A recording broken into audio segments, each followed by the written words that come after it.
vers Morgane, voilà. Et vous avez Morgane parmi nous.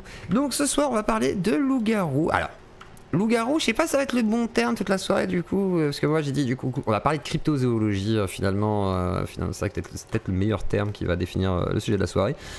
Mais déjà, je vais te laisser te présenter, comment tu te présenterais et un petit peu de ton parcours, forcément succinctement, histoire qu'on puisse savoir d'où tu viens et qui tu es.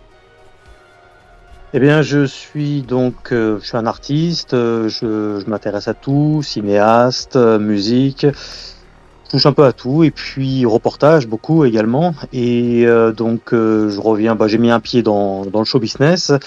J'ai présenté quelques films à des concours au Festival de Cannes, fut une époque, je parle il y a une douzaine d'années, un peu comme ça. J'ai appartenu à la franc-maçonnerie pendant 4 ans, justement pour pouvoir... Du coup Memphis, Mizraïm. Ouais. Donc c'est le rite Memphis, ok.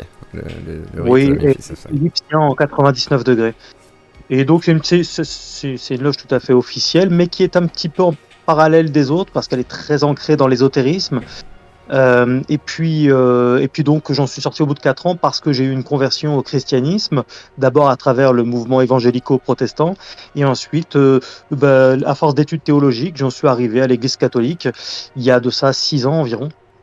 Donc voilà très brièvement. Donc j'ai un parcours dans l'occultisme, dans l'ésotérisme, dans certaines formes de satanisme, donc lié aussi à la franc-maçonnerie, et j'en suis sorti pour me convertir au christianisme. Donc plutôt sur du satanisme laveillien ou sur d'autres formes peut-être.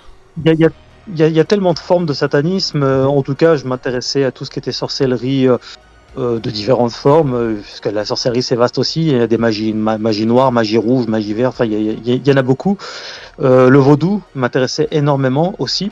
Et puis ensuite, ça se traduisait beaucoup par des rituels, oui, satanistes. Alors j'avais la Bible d'Anton Zandor Lavey, bien sûr, mais qui casse pas des briques, qui va aussi avec le deuxième livre, avec les rituels, pour invoquer des démons. Là aussi, ça casse pas forcément des briques. Donc il y a tellement de formes de satanisme. Moi, en tout cas, j'ai jamais été jusqu'à des sacrifices, ni humain ni animal, mais disons que j'avais tout de même l'esprit versé vers plutôt du côté de l'adversaire en l'occurrence, quoi, et avec certaines entités démoniaques que je priais, etc. Quand j'étais dans ce délire-là, quoi. D'accord, parfait. Alors juste un truc, les gars, là, avec le chien et tout. Vous cassez la tête, cassez-vous. Sinon, je vais vous bannir dans tous les cas. On n'est pas là pour parler d'un chien dans le coffre, je sais pas quoi. Niquez vos mères, voilà, c'est tout ce que j'ai à dire. Oh, ce soir, on est sur le loup-garou. On n'est pas là sur le procès de Morgane Priest. Voilà, faites pas chier. Voilà, c'est moi qui décide. Pas toi qui décide. Fanta, bisous. Bon. Du coup, ok, donc gros parcours un peu étonnant. Du coup, tu passes aussi un petit peu dans la sphère sorale. Tu connais bien Diodo aussi. Tu continues à aller au bal des quenelles. Tu fais de l'interview. Qu'est-ce que tu fais dans le monde des loups-garous? Comment t'en arrives là? Parce que j'en ai parlé avec toi. Ça fait longtemps, semblerait-il.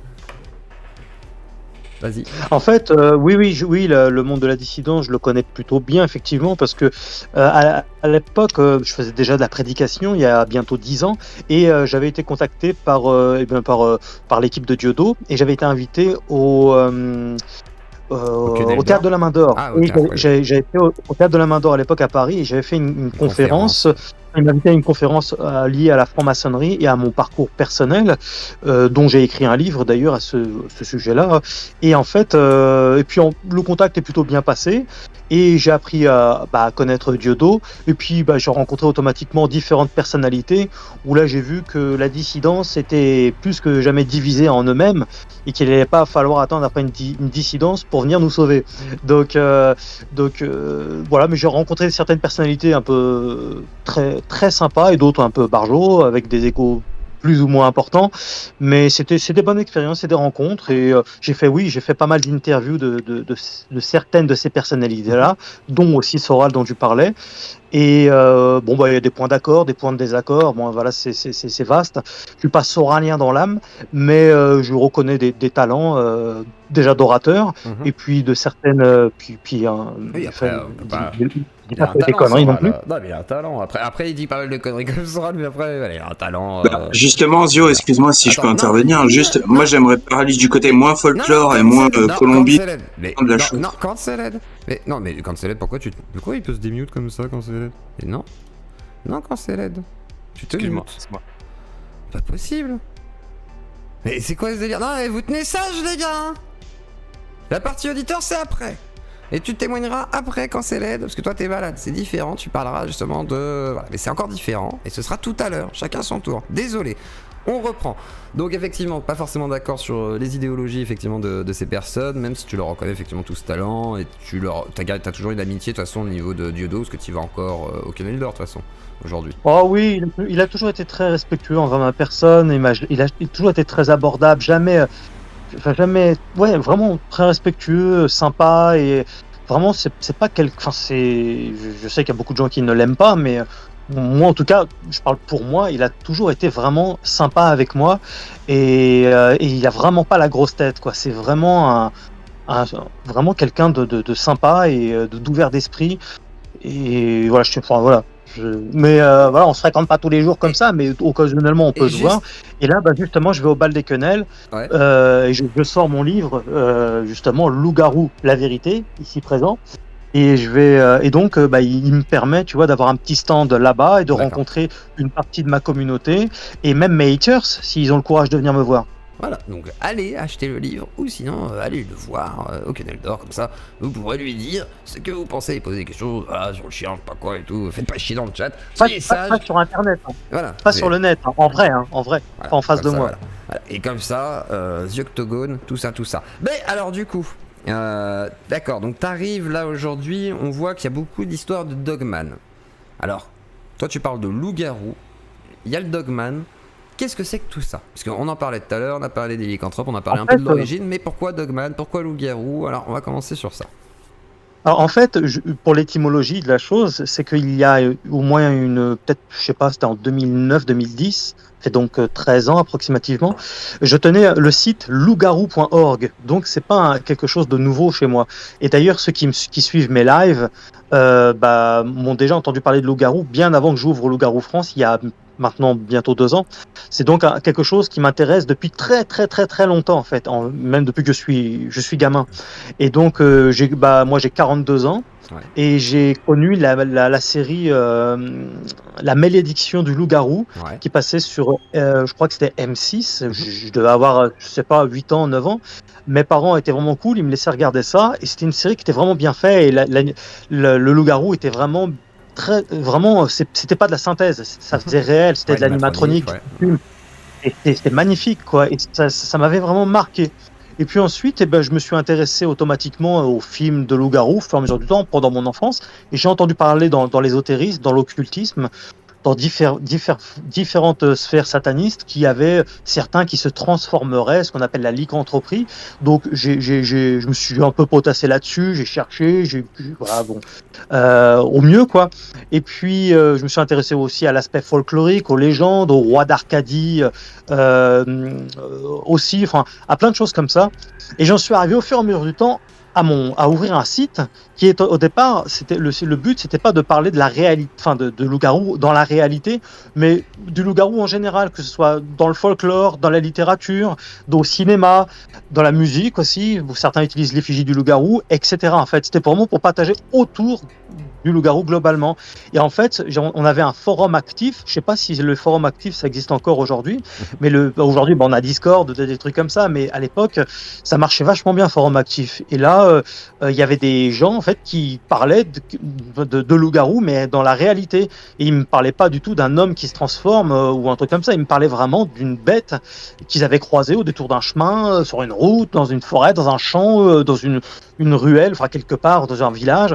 Et les témoignages se multipliaient. Donc moi, à l'époque, je faisais pas de vidéos comme ça. J'orientais mon travail différemment en ce qui concerne la vidéo. C'était plus du divertissement à l'époque. Parce que tu faisais beaucoup d'humour, des trucs comme ça. Après, t'as eu beaucoup de problèmes avec les débunkers, parce qu'il y en a qui sont là forcément. Il y a du monde. C'était bien après. Ça, c'était bien après. C'était en 2016. Ouais.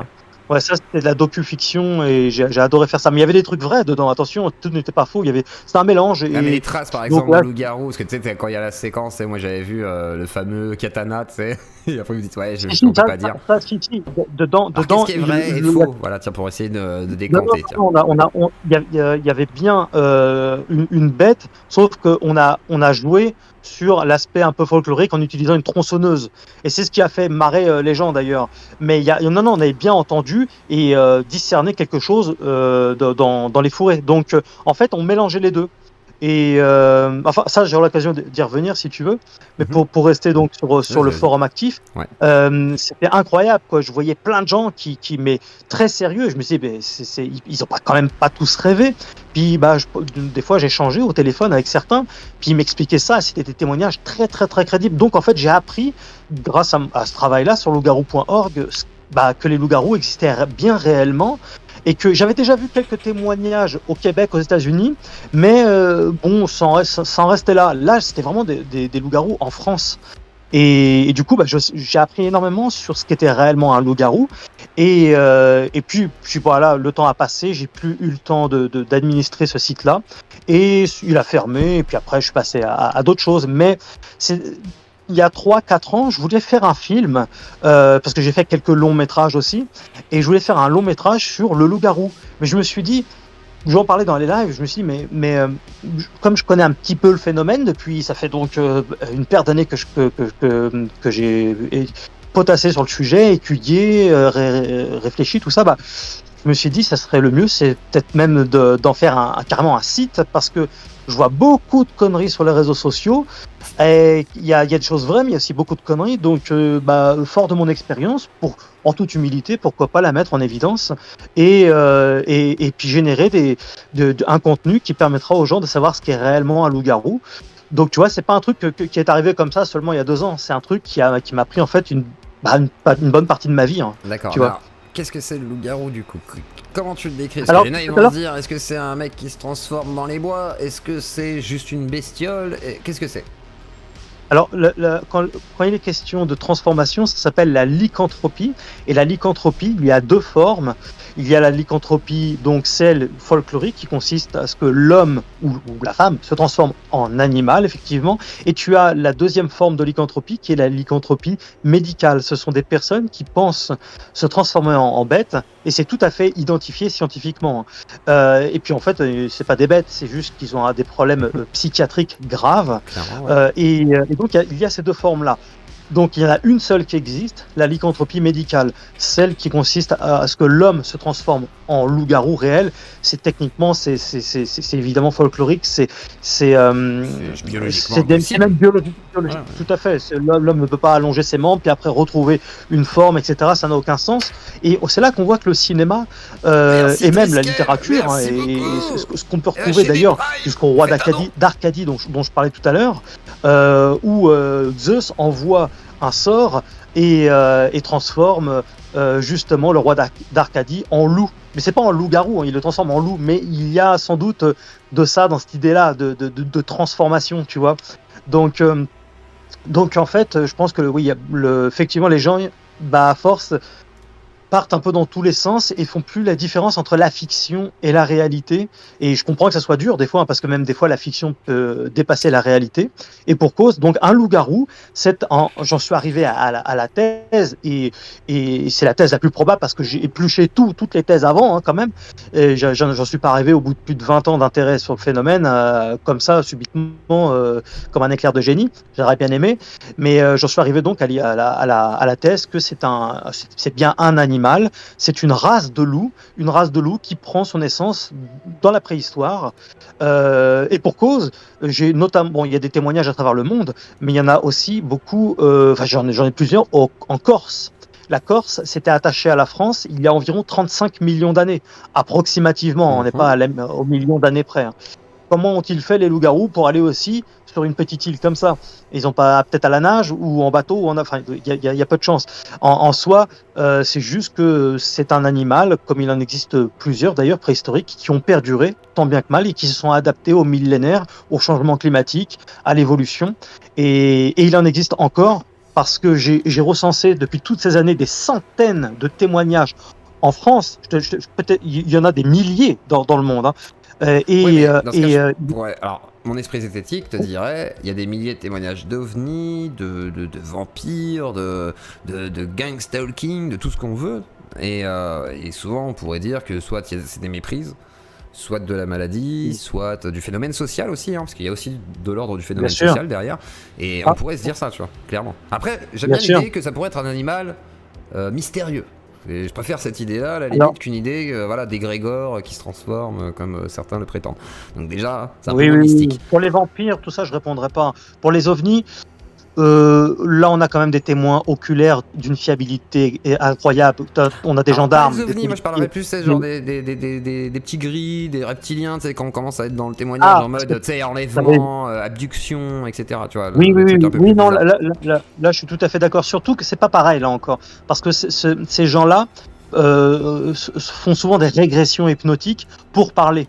Or, là, dans le cas du loup-garou, ce n'est pas du tout le cas. Ce sont des gens qui sont tout à fait sains d'esprit, qui, en fait, tu peux les interviewer 10 000 fois, ils répètent exactement la même chose. Des fois, ils étaient même plusieurs. On sait très bien en science que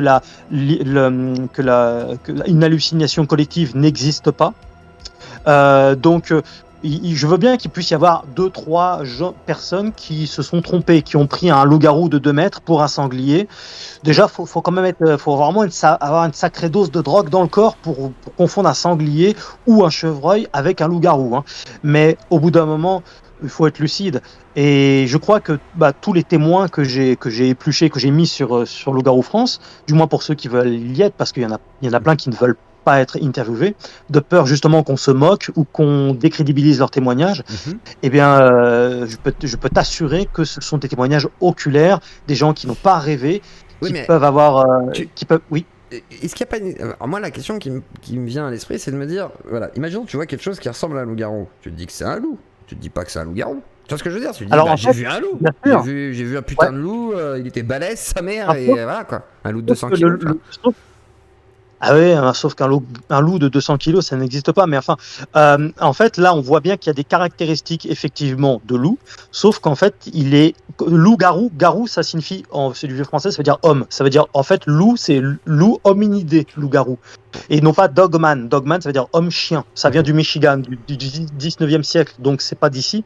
Mais donc, un loup hominidé, tu le repères vite et tu le différencies très facilement d'un loup, parce que même s'il a des points communs... Quelles sont ses caractéristiques? Voilà, vas-y. Voilà, c'est qu'il peut se mettre en bipède. Or, un loup ne peut pas se mettre en bipède. Il a des cuisses surdimensionnées, généralement très musclées. Il a des bras, il n'a pas des pattes à l'avant. Ce sont des bras avec des épaules et avec des mains. Donc, un loup n'a pas ça non plus. Il a une tête disproportionnée. Il a un arrondi énorme au niveau de la nuque. Il est surpuissant. Il peut faire des sauts de plusieurs mètres de haut et sauter dans des cavités de 10 à 15 mètres. Sans aucune difficulté, et j'ai beaucoup de témoignages qui vont dans ce sens-là. Les grognements d'un loup-garou aussi sont tout à fait disproportionnés. Ça serait l'équivalent d'un tigre. Ça a un coffre énorme. Donc, en écoutant bien tous les témoignages qu'on trouve sur Loup-garou France, on s'aperçoit vite que c'est pas des loups, mais bien des loups avec des caractéristiques humaines qui peuvent courir à 4 pattes, mais aussi à 2 pattes. Par exemple, je reprendrai un témoignage que j'aime bien. Il y en a beaucoup de témoignages où ils étaient deux. Ils étaient à cheval. D'un seul coup, les chevaux se cabrent, s'arrêtent, ils sentent qu'il y a quelque chose qui ne va pas. Ils sentent qu'en fait, il y a un prédateur. Et l'un d'eux regarde comme ça à gauche, à droite, et au bout d'un moment, il a attiré sur une grosse masse énorme qui est en train de se rouler dans la terre. Il se roule, et il voit de la poussière à gauche, à droite. Et puis là, il était avec, je crois que c'était sa sœur, si ma mémoire est bonne, peu importe. Et il lui dit, il voit bien ce qu'il voit, quoi. Et là, les chevaux reculent. Ça va pas du tout. Ils ressentent instinctivement qu'on a un problème. Soudainement, la bête qui était en train de se rouler se redresse. Elle était dos à eux. Et là, il voit en fait que c'était pas du tout un chien normal ou un loup ou un sanglier qui se frotte dans la terre comme ça pour se déparasiter. Ils commencent à se mettre à courir dans la direction opposée de là où ils étaient. Et là, ils voient un nuage de fumée énorme derrière. Ils voient une puissance colossale avec des grandes pattes avant, car les loups-garous ont des grandes pattes avant, enfin des mains avant, plus précisément. Et des bras un ours, quoi, du coup. avant. Et, ouais, mais avec des longs bras, les bras arrivent au niveau des genoux, approximativement. Ouais. Et il court, et d'un seul coup, avant d'arriver à la forêt, 10 mètres avant, il se met en bipède, sur 2 pattes et il se met à courir et il entre dans la forêt. Et il y a eu plusieurs témoignages dans ce coin-là également. D'accord. Donc, mais du coup, là, s'il y a plusieurs témoignages, qu'est-ce qui te dit pas que c'est... Parce que moi, la question qui me pose, qui me vient en premier, c'est genre, il y a des chasseurs, il y a plein de gens qui vont dans nos forêts, toi tu le dis même toi-même dans tes émissions, tu vas dire, c'est vrai que voilà, on connaît bien tout ça. Mais alors du coup, on devrait trouver des traces de poils, de crottes, des trucs un peu plus tangibles que du témoignage verbal. Et qu'est-ce qui te garantit, toi, dans les témoignages verbaux, que c'est sûr? Tu vois ce que je veux dire? Comment tu peux être sûr à 100% genre, par exemple, les deux, tu sais, les loups-garous qui copulent et le chien qui se fait becter, genre, non, là, il est carrément les gendarmes, tu vois. Donc, s'il se fait becter, qu'il y a des traces de sang, il y a sûrement des poils. Ouais, il y a sûrement des traces du combat. Alors, il n'y a pas eu de combat. Il y a eu un loup-garou qui est venu empoigner un caniche, qui l'a malmené vite fait et qui l'a emporté. Voilà, c'est pas un combat, ça. Ça, c'est une boucherie. C'est une boucherie, voilà, vision d'horreur. Enfin, voilà, c'est horrible. Quoi qu'il en soit, ouais, dans mon livre, Loup-garou ou la vérité, j'explique bien qu'il est tout à fait naturel qu'il n'y ait pas plein de traces partout de loup-garou, des os ou je ne sais quoi. Par contre, tiens, j'ai eu un témoignage, il n'est pas encore sorti. Ouais. Le mec expliquait que ces 2 chiens ramenaient chez lui des morceaux de barbac, mais déchiquetés. Et il a montré ça à des chasseurs. Ils lui ont dit, mais je n'ai jamais vu des morceaux de barbac déchiquetés de cette façon-là, complètement dépiotés, quoi. Comme s'il y avait vraiment eu une puissance qui avait arraché la tête, qui avait tout arraché. Et peu de temps après, il a vu le loup-garou qui était, un loup-garou qui était juste en fait arrivé dans sa cour et son chien qui vraiment voulait entrer dans la maison. Et il l'a vu apeuré comme jamais. Je crois que c'était un berger allemand. Et c'était pas un chien qui avait froid aux yeux, c'était un chien plutôt de garde. Et là, vraiment, quand il a entendu et senti instinctivement la bête, il voulait vraiment rentrer dans la maison. Et le témoin l'a vu. Et tu le verras sur Loup-garou France. Ce que je veux dire par là, c'est que, donc, je reviens à l'histoire des os et des traces. Il y a différentes traces qui ont été identifiées de gros canidés. Donc ça existe. On a énormément de photos, de vidéos. Moi-même, j'en ai capturé. Alors là, on ne peut pas affirmer nécessairement que c'est un loup-garou, mais généralement, quand tu vois une grosse patte de canidé, vraiment disproportionnée, sur les lieux, sur les lieux du crime, il y a quand même peu de chances que ça soit, surtout un sanglier, ça a des sabots d'ailleurs. Mais enfin, qu'est-ce que ça pourrait être d'autre? Il faut faire analyser. Analyser dans un laboratoire et ils vont dire à peu près d'où ça vient. On y vient. Ouais. Alors, pour ce qui est des... Je réponds au fur et à mesure. Hein. Pour ce qui est donc des os, faut savoir que n'importe quel animal, d'ailleurs, je te défie d'aller en forêt et de trouver le squelette d'un lapin. Bah, on trouve bien les squelettes de dinosaures. Alors, mais non, mais je parle pour toi en tout cas. Ou de trouver un squelette de sanglier ou un truc comme ça, parce que moi je me promène énormément dans la forêt, j'en ai jamais vu. Oui, mais pas les gens qui cherchent, tu vois, par exemple en cryptozoologie, il y a souvent des enquêtes, des trucs comme ça, et soit on trouve des trucs, soit on ne trouve pas, tu vois. J'ai pas fini la réponse. Vas-y, excuse-moi. Donc tu peux multiplier. En fait, moi, je viens de la campagne à la base. Je viens de région parisienne, mais j'ai passé beaucoup de temps à la campagne. Je suis jamais tombé sur des squelettes de chevreuils comme ça en décomposition. Bon, ça peut arriver, hein, mais en tout cas moi, ça m'est jamais arrivé. Quoi qu'il en soit, les animaux quand ils vont mourir, surtout les prédateurs dignes de ce nom, ils se mettent en marge, vraiment loin. Par exemple, un loup vit dans des tanières, il vit dans des grottes, dans des cavités, comme le loup-garou d'ailleurs. Ils vont mourir là-bas, ils vont pas mourir. Il est rare qu'ils meurent comme ça, à moins qu'ils soient fait percuter par une voiture ou je ne sais quoi. Et là, je n'ai pas de témoignage en France à ce sujet-là. Mais ils vont vraiment ailleurs pour mourir. Et puis, il y a aussi le problème de l'acidité des sols. Puis, il y a aussi un biotope automatique où quand il y a un cadavre, il y a des animaux, des insectes, etc. qui liquident tout. Et ça va très vite aussi. Donc, et puis, il n'y a pas des millions et des millions de loups-garous en France non plus. N'exagérons pas. Ah oui, tiens, les populations seraient quoi dans l'idée? Parce que là, il y a de plus en plus de témoignages. Genre, l'autre fois, moi, j'ai vu sur ta chaîne, il y a beaucoup de témoignages quand même. Il n'y a pas plus de témoignages, il y en a toujours eu autant. C'est juste que les gens, aujourd'hui, avec Loup-garou France, acceptent de parler. Aussi parce que, premièrement, ça leur fait du bien. Et deuxièmement, parce qu'ils ont des réponses à leurs questions. Ils voient qu'il y a, en toute humilité, un spécialiste qui peut répondre à beaucoup de questions, qui a déjà réfléchi à tout ça, et c'est pour ça qu'il parle. Mais en fait, avant, il voulait pas parler, mais il y a toujours eu des témoignages. Et c'est juste que là, aujourd'hui, il y a Loup-garou France. Mais alors, dans ce cas... Ouais, mais je suis d'accord avec toi, mais dans ce cas-là, ça veut dire qu'il faudra accepter tout ce qui est témoignage. Tu vois ce que je veux dire? C'est-à-dire, demain on me dit, il y a le Dogman avec des yeux rouges et c'est une bête maléfique qui se synthétise par des égrégores. Bah, c'est acceptable dans ce cas-là, si un témoignage. Tu vois ce que je veux dire? Si jamais on part du postulat du témoignage. Sauf que ça ne se repose sur rien. Or, l'histoire des yeux rouges, je l'explique dans mon livre, on parle de porphyrine. C'est un phénomène qui existe réellement, qui crée une cornée, qui les protège du soleil parce que ce sont des animaux nocturnes. D'accord. C'est pour ça d'ailleurs que la majorité des témoignages, généralement, c'est la nuit. Mais donc en fait, là, ça se repose sur quelque chose de scientifique, de factuel et de largement possible. Or, moi, je peux te dire que ça vient des extraterrestres ou je peux te dire que ça vient d'une dimension parallèle. Comment je fais pour te prouver ça? Oui, bien sûr. Là, il y a rien, c'est pas palpable en soi. Or, ce que j'explique, moi, dans mon travail, et ce que voient les témoins, et d'ailleurs, les témoins, s'ils témoignent autant, c'est peut-être parce qu'ils voient beaucoup de sérieux dans mon travail. C'est pas des cons, ces gens-là. C'est pas des débiles. C'est pas des gens qui ont rêvé ou qui cherchent à faire du buzz. D'ailleurs, comment chercher à faire du buzz en étant anonyme? Ça n'a aucun sens. Ou des gens qui ont vu, enfin, voilà, le dernier témoin. Des gens qui vont quand même profiter d'un témoignage pour soit se faire mousser, soit avoir le plaisir de parler avec toi, etc. Il peut y avoir mille et une raisons. Non, sans forcément que ce soit faire le buzz. Non, j'y crois pas une seconde. J'y crois pas une seconde parce que il peut pas y en avoir toute une multitude en plus comme ça. Puis me parler, bon, moi je suis très facilement accessible, hein, et puis en plus inventer tout un scénario élaboré comme ça. Alors ça pourra arriver. Et si ça arrivait et que ça se savait, je vire la vidéo et ma communauté sont suffisamment intelligents pour pas m'en tenir rigueur et se dire ah bah tiens bon voilà c'est un mec qui s'est amusé, boum voilà. Non là il y a même beaucoup de témoins que j'ai eu l'occasion de rencontrer et je peux te dire que qui sont très sérieux et tu sens l'émotion et ça les et et des fois même je suis obligé de faire du forcing pour que certains témoins parlent, hein.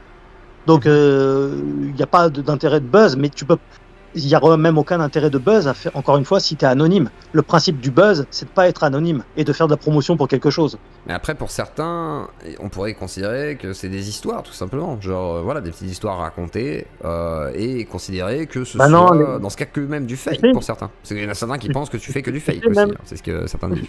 Même pour tous ceux qui témoignent, je pense que ce serait vraiment au bout d'un moment du mépris, même que de les considérer comme ça. Parce que les gens n'ont pas que ça à foutre. Les gens sont pas cons non plus. Ils n'ont pas tous, que ça a branlé d'inventer des scénarios comme ça, tous subitement comme ça. Et encore une fois, ça corrobore avec ce que moi je pouvais apprendre il y a plus de 10 ans. Et c'est les mêmes types de témoignages, et c'est les mêmes types de témoignages qu'il y a aux États-Unis et même à travers le monde de toute façon, quoi. On en a jusqu'en Russie des témoignages, quoi. Et là, j'avais un super témoin au Québec qui a vu une famille de loups-garous. Il a vu un mâle, une femelle et deux petits. C'est tout à fait cohérent puisque c'est un animal, c'est pas donc ils se reproduisent automatiquement, quoi. C'est pas. Mais dans tes témoignages, t'as des gens qui sont là pendant 1 heure et tout. Il y a quand même des mecs qui disent je suis là 1 heure, qui regardent pendant 1 heure une scène. Et ils ont l'air quand même d'expliquer que voilà, dans la scène, ils peuvent se permettre d'observer tout ça. Personne ne filme donc, etc. Et même si je peux comprendre qu'on soit paralysé de peur, mais vas-y. Non, c'est pas ça. Il n'y a jamais aucun témoin qui a pu regarder un loup-garou pendant 1 heure comme ça. Soit dit en passant, le téléphone, c'est quelque chose de tout qui n'est absolument pas naturel chez nous, hein. C'est pas comme si c'était. Enfin, quand on voit un animal dont on n'a pas l'habitude, le cerveau, il est en mode réflexion. Qu'est-ce que je suis en train de voir là? Est-ce que je suis bien en train de voir ce que je vois? Et si je vois bien ce que je vois, alors la question qui vient ensuite, c'est qu'est-ce que c'est? Et qu'est-ce que je dois faire? Etc. Il y a tout un mécanisme qui se crée. Et généralement, les gens soit sont pétrifiés parce qu'ils viennent de croiser un loup-garou, soit ils courent ou ils se barrent. Généralement, c'est les deux schémas. Et je pose toujours la question aux témoins. T'as pas filmé, t'as pas pris de vidéo? Et ils disent ben non, mais tu penses pas à ça quand tu vois une bestiole pareille, quoi. C'est assez absurde. Alors donc non, il y a pas de. Les gens sont toujours surpris. Et d'ailleurs, tous ceux qui voient des loups-garous, à 99% du temps, n'y croient même pas. Ils savaient même pas que ça existait. Donc encore moins l'idée de prendre leur téléphone, le temps de prendre le téléphone, le captcha, machin truc, de prendre une photo ou une vidéo. Enfin, et quand bien même, il y aurait toujours quelqu'un pour dire c'est un fake. Donc de toute façon, on n'est pas plus avancé. Ouais, mais alors par contre, regarde, demain tu croises un ours dans les bois. tu vas être traumatisé, tu vas pas prendre de photos. Si jamais tu baignes dans des histoires où justement, par exemple en ce moment il y a beaucoup Lionel Camille et d'autres chaînes et tout qui parlent de Dogman et tout, tu peux croire que t'as vu un loup-garou. Toi tu peux réussir à te construire une histoire, comme tous ceux qui ont vu par exemple soi-disant des petits grilles, des trucs comme ça, tu vois, et c'est sûrement basé sur un véritable événement. T'es vraiment traumatisé. Alors, par contre, les ours, tu peux te planter sur ce que tu interprètes derrière et reconstruire comme souvenir, tu vois. oui, les gens, encore une fois, je pense vraiment qu'il faut pas mépriser les témoignages des gens. Dans le Sans sens mépriser où, les gens, je me dis, malheureusement, tu j'entends, peux te tromper de j'entends. bonne foi, hein. C'est surtout ça. Oui, mais je crois que là, de bonne foi, il faut pas exagérer. Ils peuvent pas tous se tromper. D'accord. Vraiment, on voit bien la différence entre un cerf, entre un ours, entre un sanglier, entre un loup, entre un loup-garou. Il y a quand même de sacrées différences, quoi. Je te défie de trouver un ours avec une gueule de loup, et puis avec des oreilles pointues, et puis avec des mains, et puis avec bossu comme de cette façon-là, avec des poils extrêmement épais, parfois noirs, mais d'un noir intense, avec parfois des yeux jaunes ou rouges. N'exagérons pas, je sens bien que tu fais l'avocat du diable, mais à un moment donné, il faut aussi savoir se dire, bah ouais, effectivement, peut-être que ça existe bien, quoi. Mais alors du coup, Et toi, comment tu es sûr aujourd'hui, parce qu'aujourd'hui, toi, t'es convaincu. Est-ce que déjà, toi, t'as croisé ce phénomène? Écoute, alors oui, j'ai eu l'occasion. Genre, je ne peux pas dire que je l'ai parfaitement vu, mais en tout cas, dans un reportage, car je vais sur des lieux où il y a du témoignage. Je vais pas partout, hein, je peux pas aller partout. Mais moi, j'invite d'ailleurs mon audience à chaque fois, mes abonnés, à y aller de leur côté, faire une grosse équipe Loup-garou France entre guillemets. Tu vois ce que je veux dire? C'est que moi, c'est énormément d'argent pour se déplacer, surtout aujourd'hui avec le prix du carburant, bande d'enculés. Donc c'est vraiment chronophage tout ça. Et donc, j'ai été notamment dans une forêt qui s'appelle, ça s'appelle le bois des gars, mais en fait c'est plus qu'un bois parce qu'en fait ce bois-là est relié à plein d'autres forêts. En fait c'est immense. Il y a des grottes, il y a des cavités partout, il y a un point d'eau, enfin il y a tout ce qu'il faut pour qu'un animal comme ça puisse perdurer sans être trop vu. Enfin occasionnellement, j'ai eu 2 témoignages de ce côté-là. Faire des dons, là. Voilà aussi. Et donc moi. on était 3 et cette nuit-là, on a vu une bestiole debout.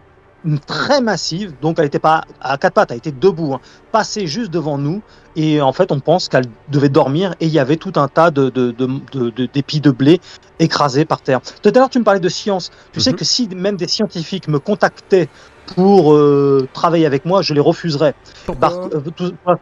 Pour la simple bonne raison, c'est que déjà, j'ai pas besoin de la science, je suis pas scolaire. C'est-à-dire, à l'école, on nous dit, voilà en quoi il faut croire, voilà ce qu'il faut penser.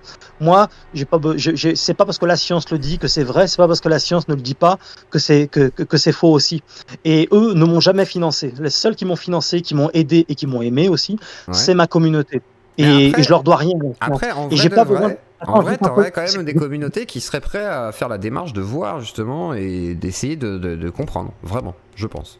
D'une manière scientifique, pas forcément des scientifiques en mode, voilà, les meilleurs, tu vois, mais au moins d'avoir une démarche qui te crédibilise, qui crédibilise ton discours en fait, tout simplement. D'autant plus. Ah oui, parce que mais en c'est fait, pas bête l'idée d'une bête ancienne qui, pourquoi pas en vrai. Là, dans l'idée, moi, je trouve pas ça impossible. En soi, ça peut paraître paradoxal, mais je ne cherche pas à apporter des preuves. Je cherche, en fait, parce que pour moi, j'ai déjà mes preuves. Je veux dire que si je vois un loup-garou vraiment, même là, à 1 mètre devant moi, bah en fait, ça va pas plus m'y faire croire. Je sais déjà qu'ils existent. Oui, pour toi, oui. Au vu de mon travail sur encore une fois, hein, c'est pas juste une idée comme ça ou un fantasme délirant intérieur comme ça. Et donc c'est pour ça déjà. Et puis encore une fois, je rends à César ce qui est à César. Les seuls qui m'ont aimé et financé, c'est ma communauté, c'est jamais la science. Genre, dans mon livre, j'explique ce que serait l'enquête parfaite. L'enquête parfaite, ça prendrait au moins 1 année. Il faudrait quadriller au moins une centaine de kilomètres. Il faudrait des tonnes et des tonnes de caméras de surveillance. Il faudrait des spéléologues, parce qu'ils vivent beaucoup dans les grottes, les loups-garous. Ils vivent aussi, bien sûr, dans les forêts, mais ils dorment principalement dans les grottes, dans les cavités, ils ont comme les loups, en fait. Et donc voilà, ça prendra un budget énorme. Il y a tout un tas de trucs techniques à. Je suis sûr que c'est faisable, en vrai, tu pourrais le réaliser, ce documentaire de rêve. Hein. Même si à la fin, il n'y a pas de loup-garou, ça ferait un méga truc. Franchement, un crowdfunding.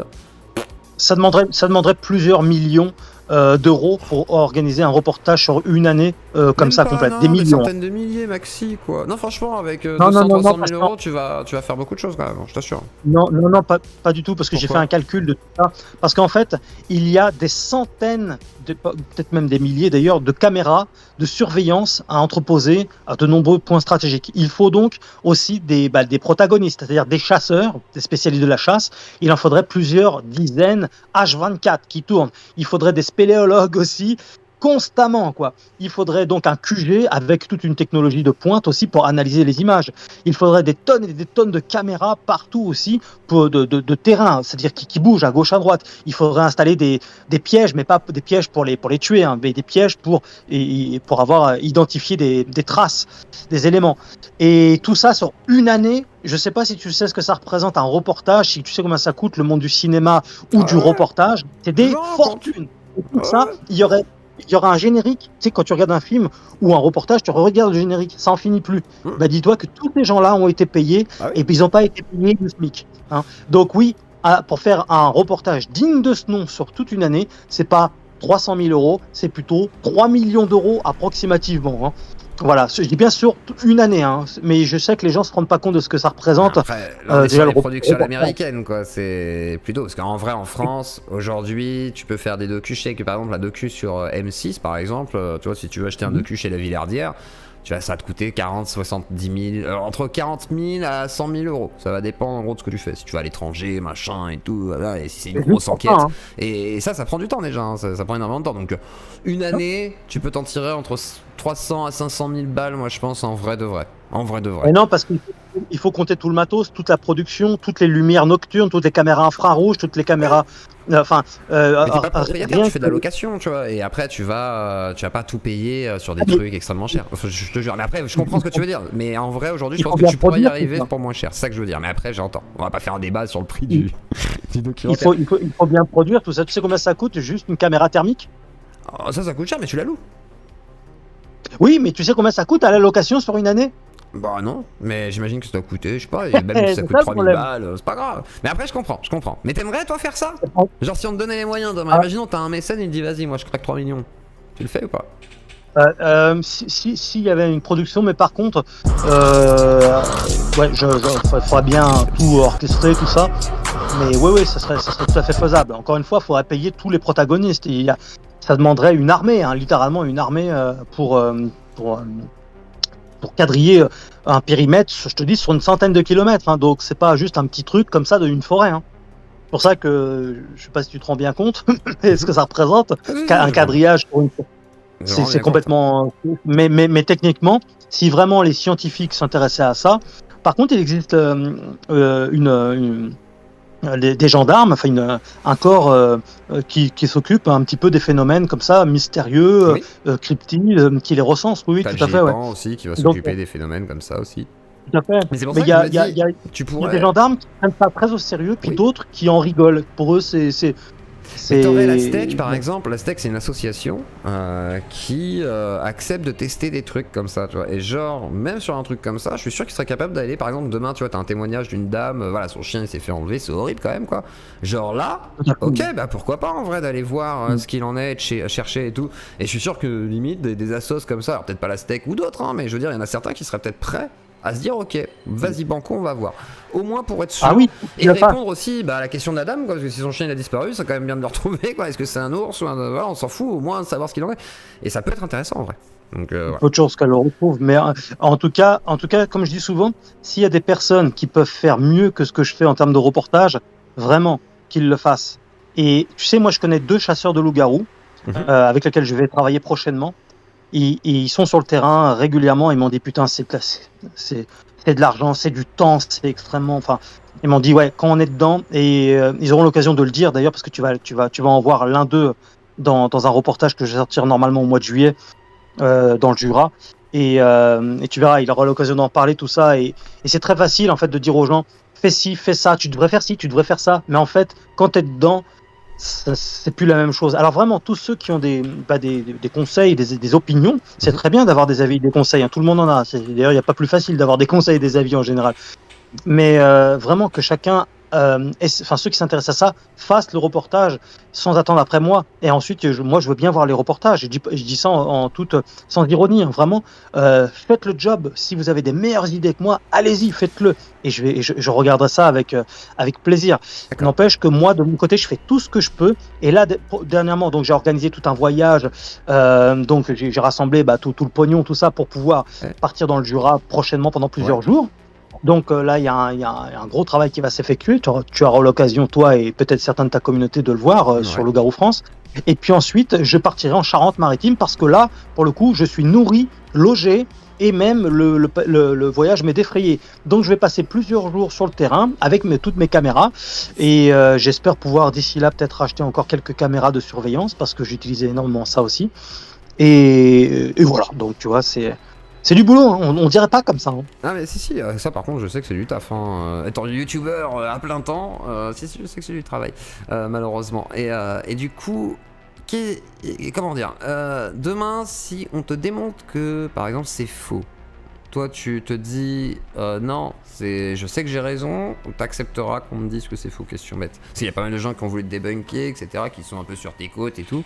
Comment tu gérerais ça par rapport à ce sujet-là? Imaginons demain vraiment, on prouve que c'est faux. On dit non, voilà, tout ce que t'as fait là, on prouve que non, c'est un loup ou c'est un ours. Et voilà, c'est une méprise. Et voilà, comment tu... En fait, question bête. Je pense pas à ça. Je n'arrive même pas à envisager ça parce qu'en fait, je suis tellement sûr de moi, c'est tellement évident ce que j'explique parce que j'ai du contenu derrière, j'ai de l'étude derrière, j'ai beaucoup réfléchi à tout ça, j'ai épluché tout. C'est pas comme si j'arrivais comme ça depuis 6 mois ou 1 an puis je me mettais à écrire un livre.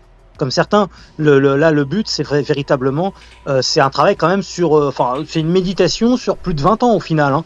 Donc non, c'est tout à fait impossible que tous ces témoignages soient tous des barjots. Et j'en ai plein.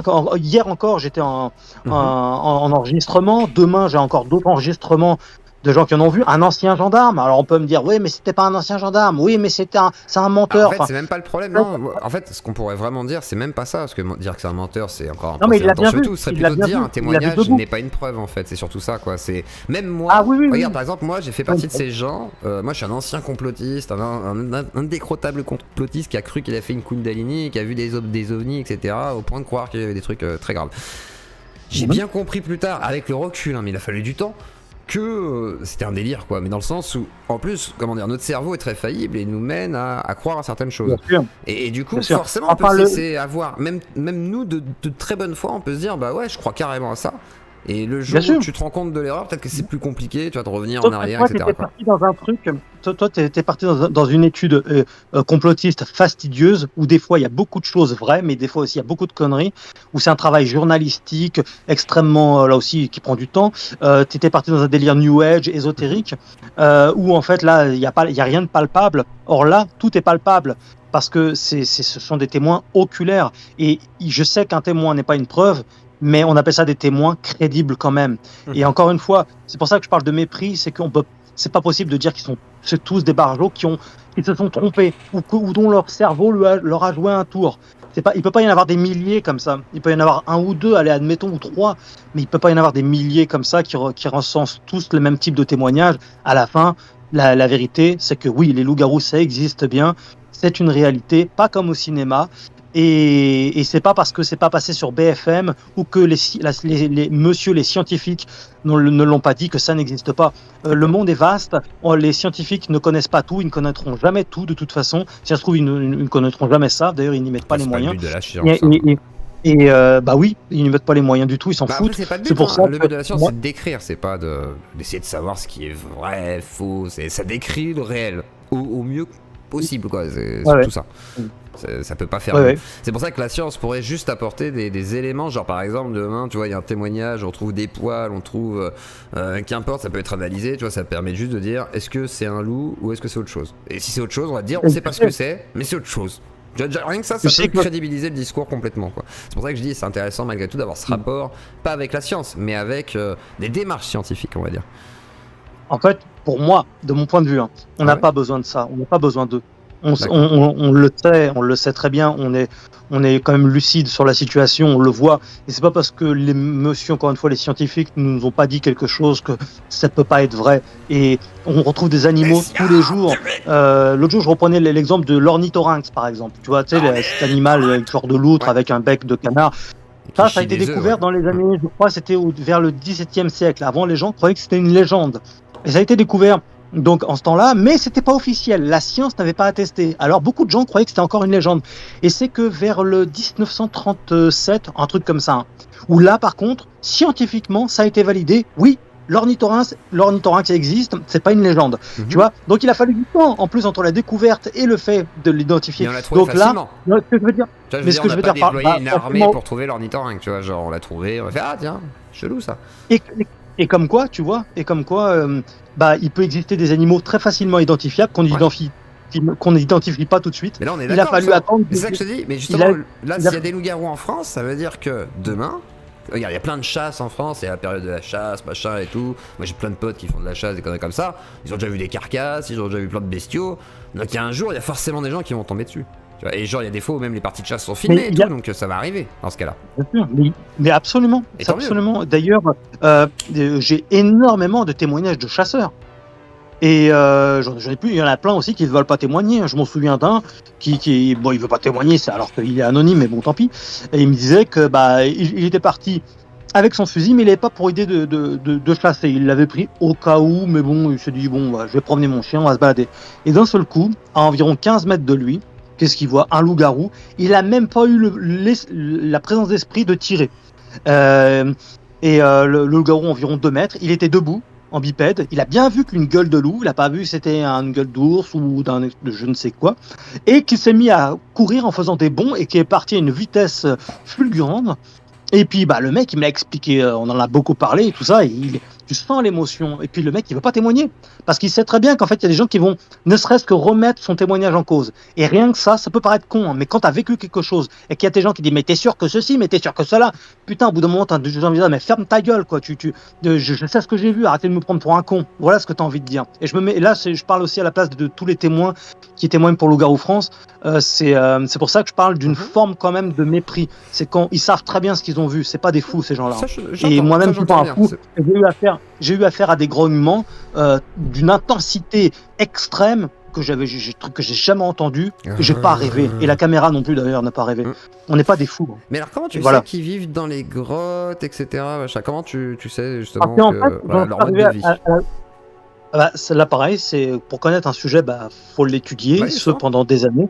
Et j'en suis arrivé donc à la conclusion que, au-delà que ce soit des animaux préhistoriques qui ont traversé les âges, qui ont une intelligence supérieure à un loup et qui ont des caractéristiques hominidées, encore une fois, c'est pas des, j'insiste, c'est pas des hommes, ils ont des caractéristiques humaines, c'est-à-dire avec des bras. C'est important de le dire. C'est des vieux loups.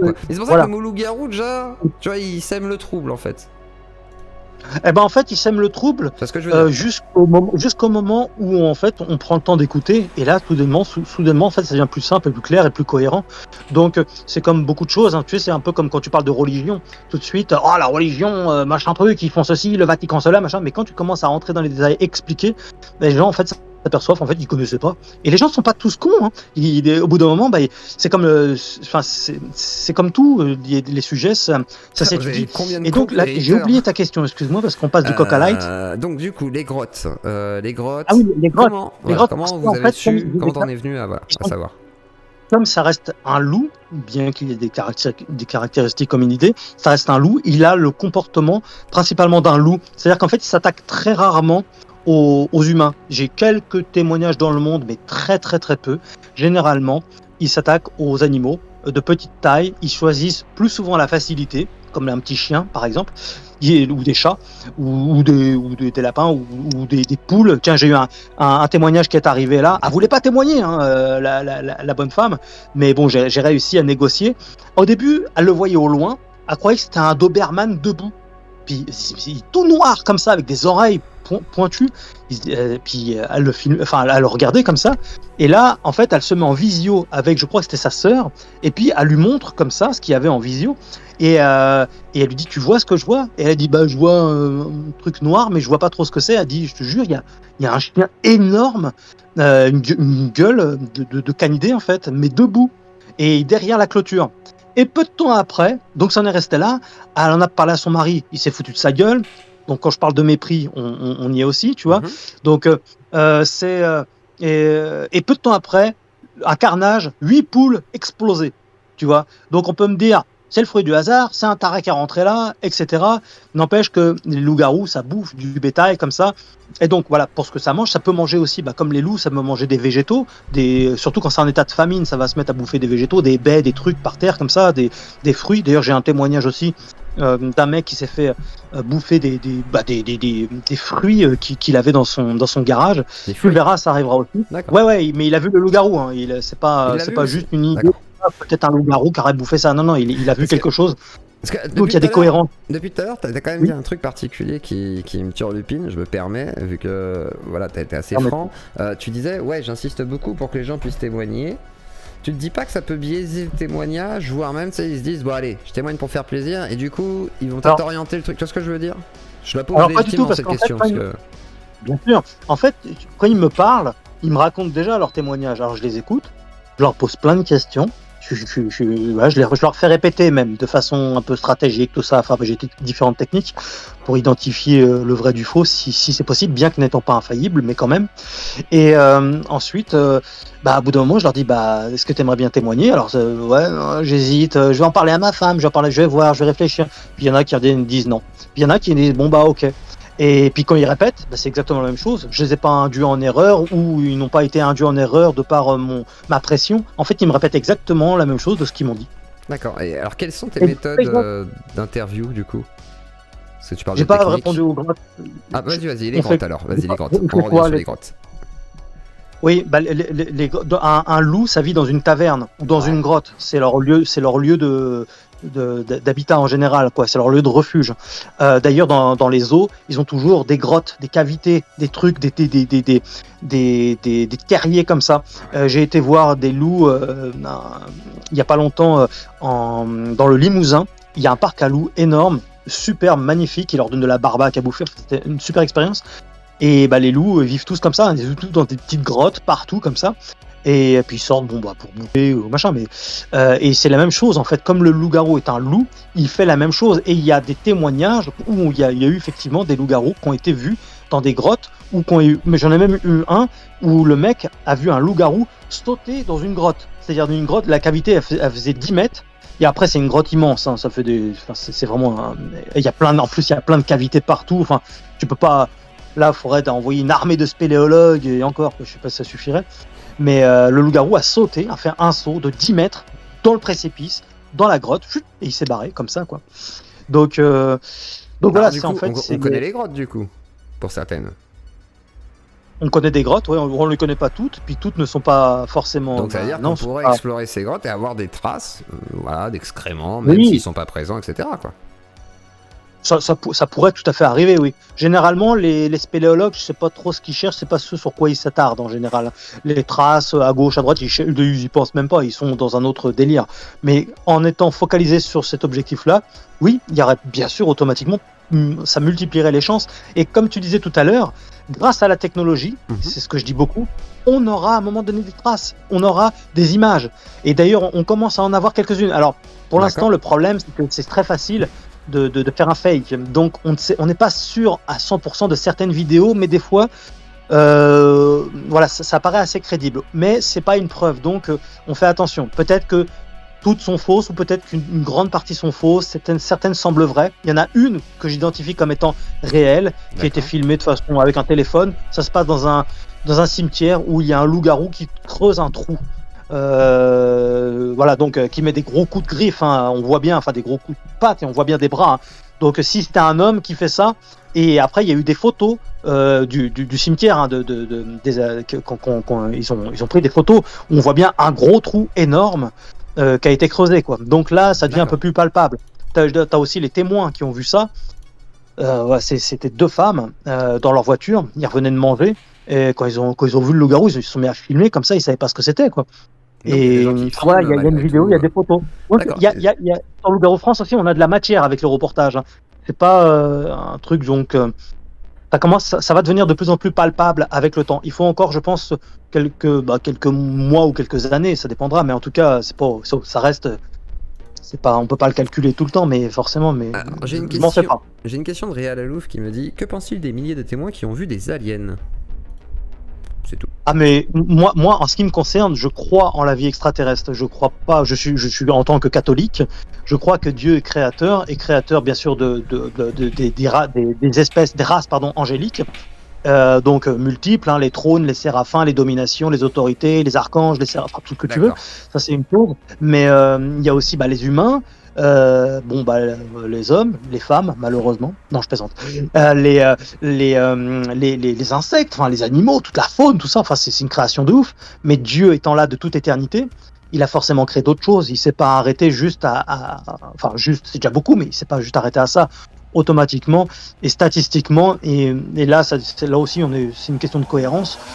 Il est évident qu'on ne soit pas les seuls dans l'univers, quoi. Et donc, il est permis d'envisager beaucoup de choses. Et pourquoi pas, effectivement, qu'on se fasse visiter. D'ailleurs, l'ancien président, Medvedev, l'expliquait, hein, que oui, on se fait visiter réellement. Et c'est pas le genre de mec à raconter des conneries, à déconner. Je pense pas. C'est juste qu'il avait fait une blague avec une valise à côté de lui en disant là, on a les dossiers, je sais pas quoi. Après, on n'a jamais su.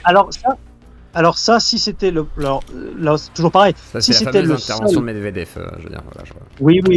Si c'était la seule intervention de ce type-là, d'accord, on pourrait se dire il déconne. C'est une drôle de déconnade parce que techniquement, ça n'a même rien de drôle. Je vois même pas l'intérêt de faire ça.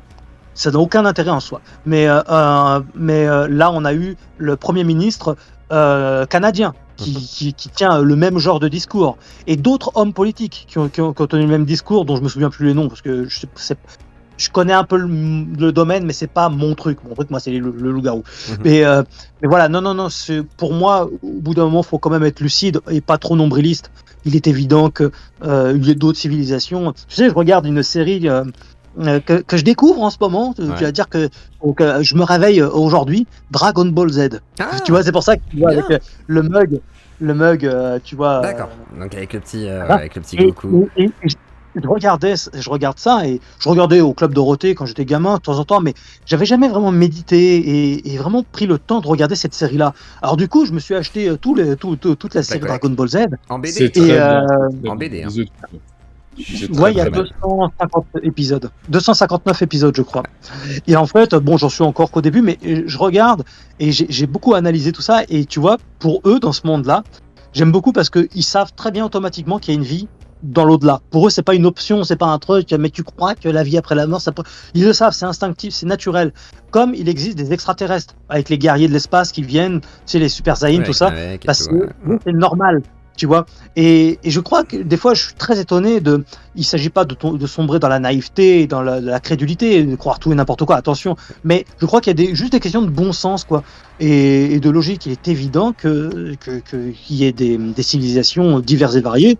Et il n'est pas exclu du tout qu'il y en a qui nous visitent très régulièrement. Il n'y a aucun problème avec ça, quoi. Peut-être qu'en France, on a des problèmes avec ça, mais en tout cas, moi, non. Et sur les autres. Mais tu vois, voilà. Oui. Vas-y, j'allais dire sur les autres cryptides, etc. Du coup, est-ce que tu es ouvert sur la question? Parce qu'il y en a qui demandaient pour Lionel Camis, tu connaissais. Qu'est-ce que tu penses du coup de la possibilité d'un Dogman et d'autres cryptides? En fait, le terme, alors c'est lui qui a importé, il fait un très bon travail, il est très gentil, mais le terme dogman n'existe pas en France. Déjà, il y a un problème grammatical, c'est-à-dire étymologique, c'est-à-dire dogman, ça veut dire homme-chien. On n'a pas affaire à un homme-chien, mais plutôt à un loup hominidé, techniquement, donc un loup-garou. Mais en fait, ce terme-là vient du Michigan, ça vient pas de France. Donc lui, il adore les États-Unis, donc il a importé à sa petite communauté ce terme-là, mais en fait, alors les gens répètent par manque de connaissances, mais en fait, il n'y a pas de dogman au sens, un dogman est un loup-garou, mais personne l'appelle comme ça. C'est un peu comme si moi je te disais, tu vois le hall de Stinker. Ouais. Bah, tu me dirais de quoi tu parles? Bah, en fait, le Old Stinker, c'est comme ça qu'on l'appelle en Angleterre, Oui. le vieux puant, parce qu'ils ont souvent des odeurs un peu fortes, de chien mouillé ou voire même parfois de charogne. Enfin, tu me dirais, mais donc pourquoi je te dirais Dogman plus que loup-garou? Techniquement, c'est un werewolf, c'est un loup-garou. Et donc, ça vient du Michigan du 19e siècle où il y avait deux bûcherons qui bûcheronnaient et qui ont vu en fait un humanoïde avec une gueule de canidé. Alors du coup, c'est resté ce terme canidé comme ça, et ils ont appelé ça un homme-chien, parce que c'était assez brouillon. Mais en fait, ils se sont aperçus au fur et à mesure du temps qu'il y avait d'autres témoignages, et en fait, ils se sont aperçus que c'était plus qu'un...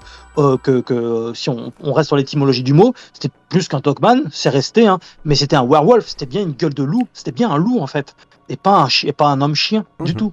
Donc voilà, pour l'étymologie du mot, ça j'en parle aussi dans mon livre de tout ça, hein. Je réponds à toutes les questions possibles et inimaginables.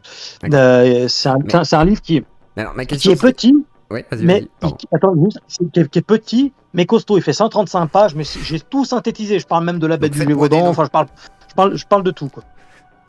Très bien. Donc voilà pour l'étymologie de Dogman, en fait. Le livre La vérité de Morgane Priess sur le loup-garou. Comme ça permet un peu de replacer un petit peu les choses. Et du coup, au niveau des cryptides, Chupacabra, Bigfoot, tous ces trucs-là, quel potentiel à tes yeux?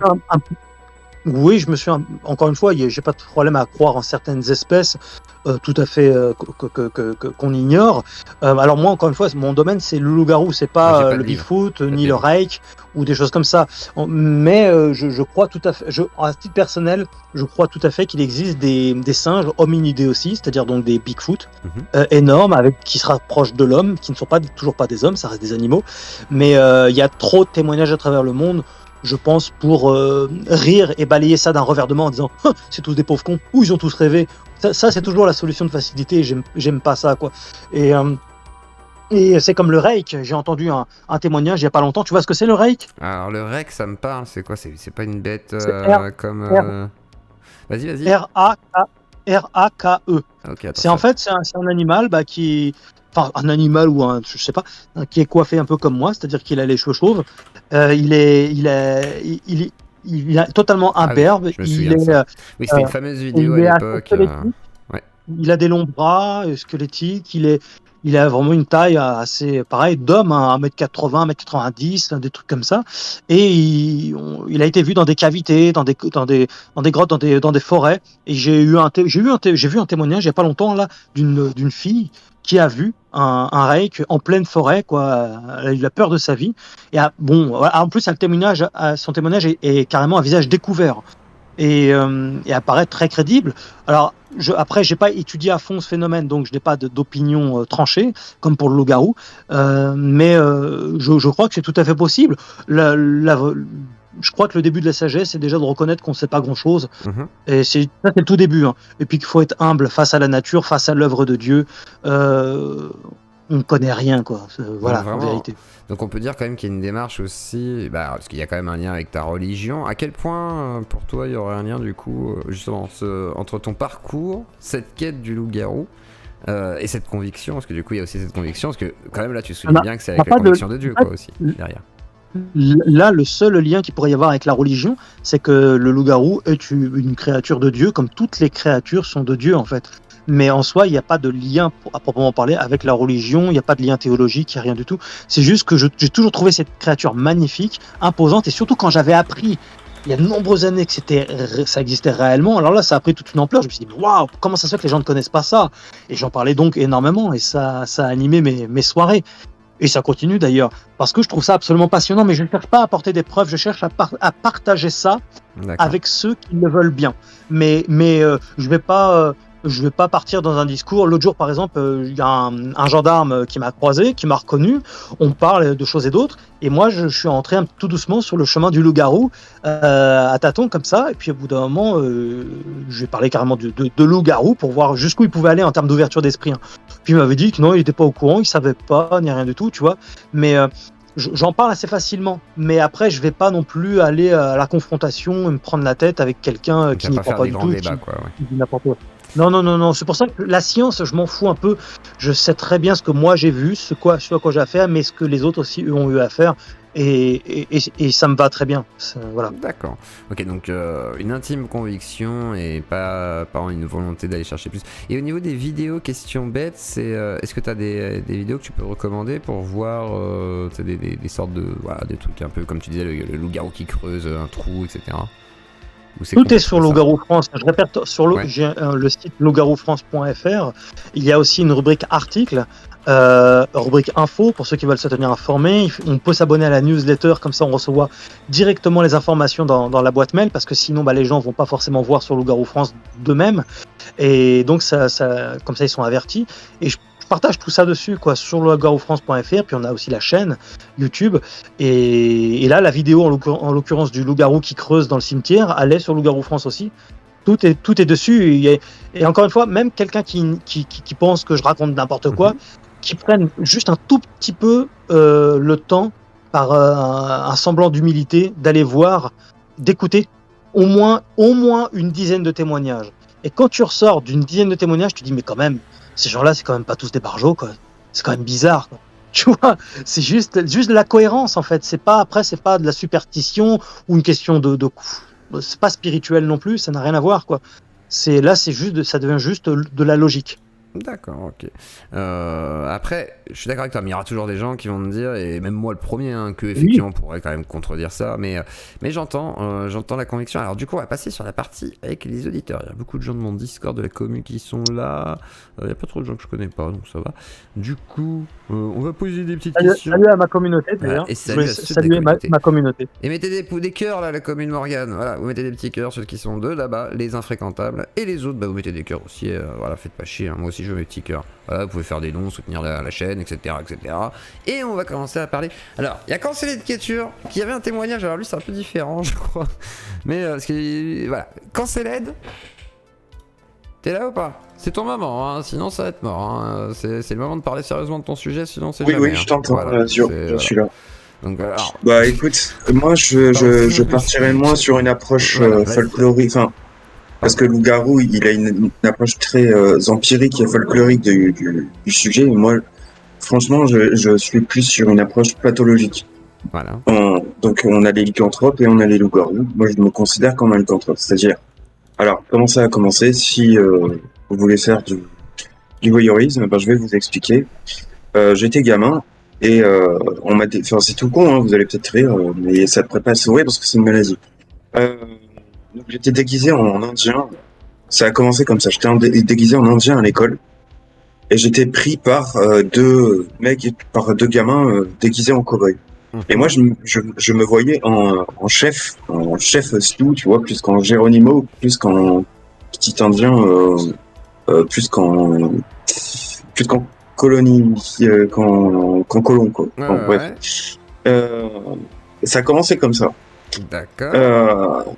Et plus tard, en fait, je m'imagine. Non, mais ça a commencé comme ça dans mes rêves, avec une tête de loup. Non, mais vas-y, viens-en quand ça commence, sinon ça va être un peu long, je pense. Vas-y, viens-en. Voilà, alors, qu'est-ce qui t'arrive à toi? Parce que tu te sens. Ça m'arrivait à l'adolescence de sortir la nuit. D'accord. Avec un objectif, c'était de me perdre dans la forêt et de me transformer. Mais tu vois, il y a pas cette ambiance, tu te regardes dans la glace et puis tu te dis, j'ai des poils qui poussent et tout ça, ou tu vois des poils qui poussent. Tu le penses, t'es en toi un loup. Ouais, c'est ça, ouais. Donc toi, c'est vraiment la maladie, du coup, qui te fait. Mais en fait, on en a parlé tout à l'heure, je sais plus du coup. Oui, moi j'ai tapé une barre de rire forcément, mais parce qu'au début, parce qu'il me disait en rigolant, mais pas qu'en rigolant, il y avait une petite part de rigolade, mais il disait je me sentais un peu labrador ou chihuahua. Ouais. Bon après, effectivement, en fait c'est bizarre parce que c'est ça le problème. On dit loup, mais en fait c'est quand même très lié au chien en fait. C'est-à-dire, je m'imaginais pas comme une bête féroce qui allait attaquer des gens. En fait, c'était juste pour avoir ma liberté de chien et de sortir tout seul. Et peut-être qu'on pourra. Non, mais peut-être qu'on peut rapprocher de ça du simi, ou tu vois, je sais pas, ou. C'était juste avoir ma part de liberté. Je comprends. Morgane, je te laisse comprendre. Oui, mais ces phénomènes-là, j'en parlais tout à l'heure, c'est les phénomènes de lycanthropie médicale. Ouais.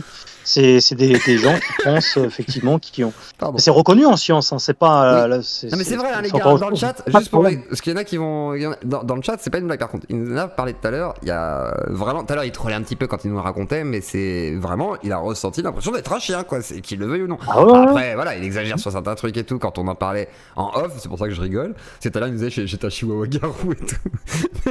Mais en vrai, il a vraiment vécu ce phénomène-là, par contre. Donc ça, c'est particulier. Alors vas-y, quand Mais c'est. oui. Ouais, excuse-moi. Alors, du coup, ça m'est arrivé, oui, effectivement, de me sentir plus Chihuahua ou plus Saint-Bernard ou plus Labrador ou ce que tu veux. Mais, comment dire Ah, je suis réveillé depuis 5 Ça fait rire, hein. Désolé. Non, mais bon, alors, attends, ça m'est arrivé. Non, mais ça m'est arrivé d'avoir des délires comme ça où je me regarde dans une glace. Ça m'est arrivé une fois. J'ai failli jeter le miroir. Je suis allé me coucher direct. Ça m'a trop fait peur. Je me suis vu en Chihuahua, la vie de ma mère. Je suis désolé. Non mais j'ai chaud, c'est pour ça. Je suis désolé. Ouais, et ben tu vois, ça te guérit. Ça m'est arrivé, attends, de quoi je parlais aussi? Ça m'est arrivé aussi d'avoir ce délire-là, de me dire je pars dans la forêt, je vais me transformer en chien, machin. Mais je te jure, c'est mental, c'est un Mais truc. tu Mais m'avais après, dit les aussi gens, la ils peuvent lune en aussi, rire. du coup. Mais C'est oui, pas- ça prête à sourire, mais c'est la Bah, c'est de vie. ma faute, ça, c'est de ma faute. Non mais les gars, c'est que je suis un sale Ouais. con, hein. Je suis réveillé depuis 5h du matin et tout à l'heure on en a parlé, j'ai tapé une barre de rire, du coup j'en pouvais Ça plus. m'est arrivé, je me suis dit, arrête de faire ça, ne va pas dans la forêt, tu vas Mais barboter du dans coup, t'as l'eau, été tu voir fais un un bain de psy. minuit et tu rentres chez toi. Et t'as été voir un psy du coup. Mais j'avais envie de chasser en plus, alors du coup, je me suis dit, merde, je vais prendre un harpon, je vais arrêter de mordre les gens. Cancel. Non, mais c'est un délire en fait. Non mais je comprends. Et du coup, toi t'as été voir un psy, t'as rencontré des gens aussi qui étaient dans ce délire là, sur internet, donc il y a des gens qui sont dans ce délire là, clairement. Et toi, t'as été voir un psy, du coup t'as été soigné de ça ou pas? Pour rassurer les gens, parce qu'il y a des gens qui doivent se dire, voilà quoi. Non, parce qu'après, si tu veux, quand t'es atteint de ça, tu te dis bon, si t'es assez, je veux dire, si t'as un esprit construit, tu te dis bon, c'est du délire, je vais pas attaquer des gens, je vais ni attaquer des animaux. Ok. Alors, est-ce que t'as une Donc du question à coup, poser tu à te Morgane? rapproches plus du folklore pour, tu vois, pour exercer ça, tu te rapproches du folklore. Ça, c'est bien. C'est ce que j'ai essayé de faire. Ça m'est D'accord. arrivé, par exemple, de me dire, je vais aller au col de Vence, je vais essayer de trouver des brebis et les protéger d'un autre loup, tu vois, ça m'est arrivé. Je suis désolé.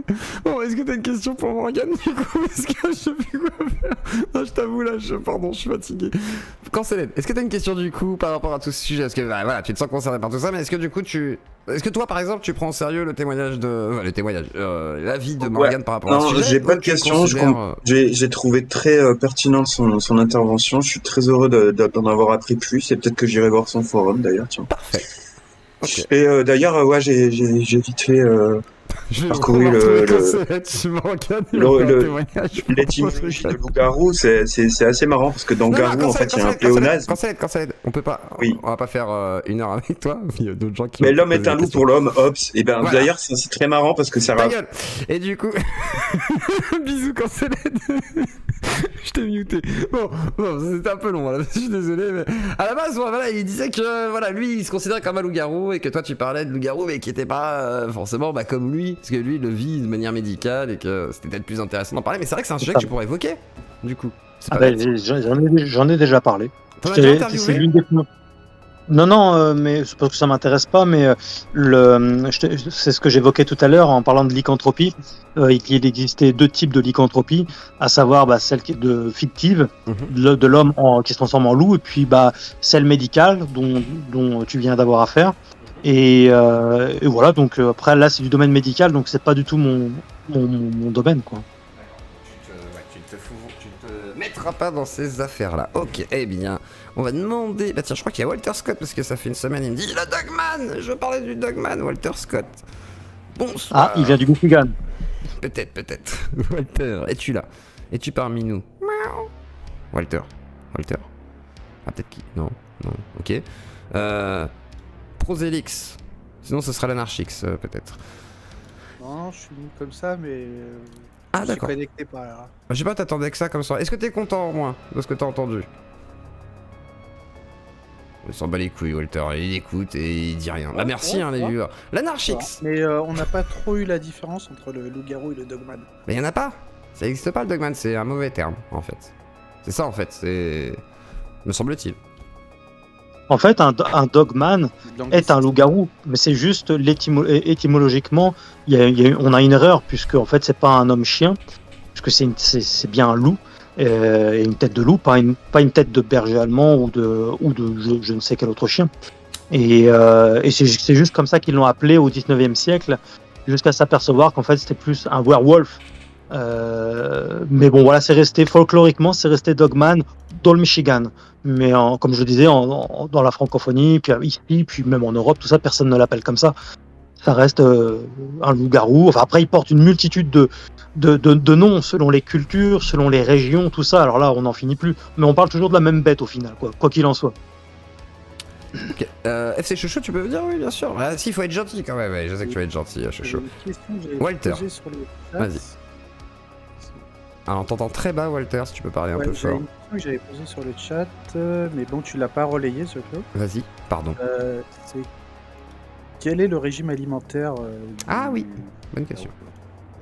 En fait, je me suis aperçu au fur et à mesure, pareil, à force de témoignages, qu'ils étaient comme les loups, c'est-à-dire approximativement 10, 20, voire 30% de végétaux, surtout en période de famine.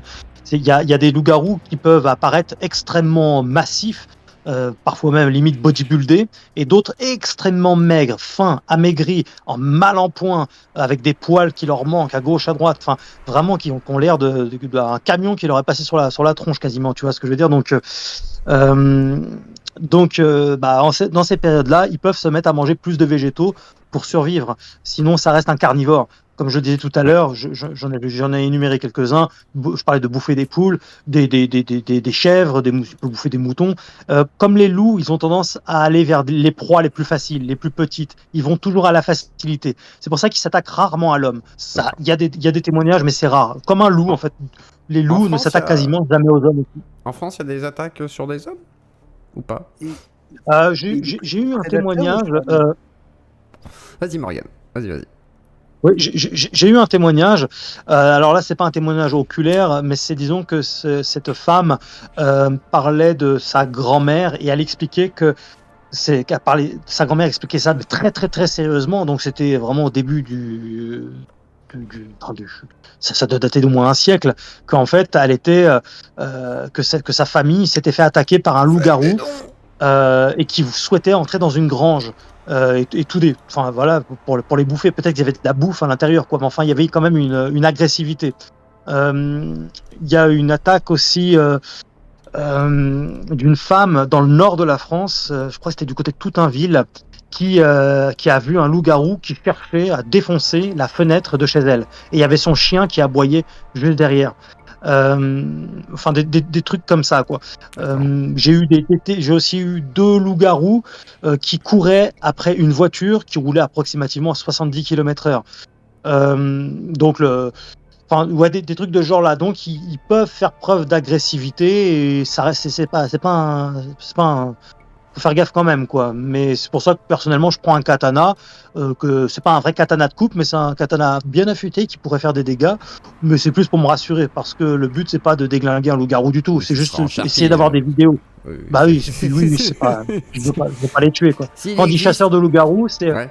chasseur de loup-garou, c'est un peu comme par exemple chasseur de tête, tu vois, ou chasseur d'autographe, tu sais, des trucs comme ça, tu vois, c'est D'accord. chasser des images. Mais c'est pas chasser au sens tuer, évidemment, quoi. Sûrement pas. Donc ton but, c'est quand même de trouver des preuves de tout ça. Mais alors du coup, Oui. si... Non, chasser des images, mais Ouais. pas apporter des preuves, parce que quoi que j'amène, on dira toujours, c'est pas une preuve. Donc je me fais pas chier. En vrai de vrai, si. Ouais. Si t'as des trucs qui sont concrets, ce sera des preuves. Bah si, enfin... En si fait, ça- tant qu'il n'y a pas le tampon de la science, parce que l'humain est comme ça, il veut la science, machin. Mais moi, encore une fois, je suis pas trop dans les protocoles administratifs. Voilà, on nous a dit c'était comme ça. À l'école, on nous apprend que c'est comme ça, donc c'est comme ça. Donc faut, voilà. Moi, je comprends pas cette mentalité-là. Encore une fois. Donc même que la science, en fait, un jour atteste que c'est vrai ou pas, ça va rien changer à moi et ça va rien changer à ce que je crois, ce que je sais, et ça va rien changer non plus à la communauté Loup-Garou France qui connaît ce phénomène, qui suivent assidûment, en tout cas. Ça va, ils seront contents parce qu'ils auront peut-être des informations supplémentaires, mais ça va pas changer D'accord. leur croyance en cette créature. Très bien. Eh bien, tiens, je vais donner la parole peut-être à Aaron. Tout à l'heure, Aaron réagissait. Je crois que lui, il était dubitatif. Et si jamais il y a même un infréquentable ou quoi, venez sur Discord, hein, je vous accueille aussi. Hein, parce que sinon, il va y avoir que des gens qui vont dire oh, on est peut-être pas sûr à 100%, machin. Donc n'hésitez pas. Sinon, après, il y a que Oui, Cancel puis et juste ça. je vais me répéter à force. Voilà, c'est ça. Je vais me répéter, donc c'est pas le but. Exactement. Et venez poser des questions. Voilà. Hein, c'est important.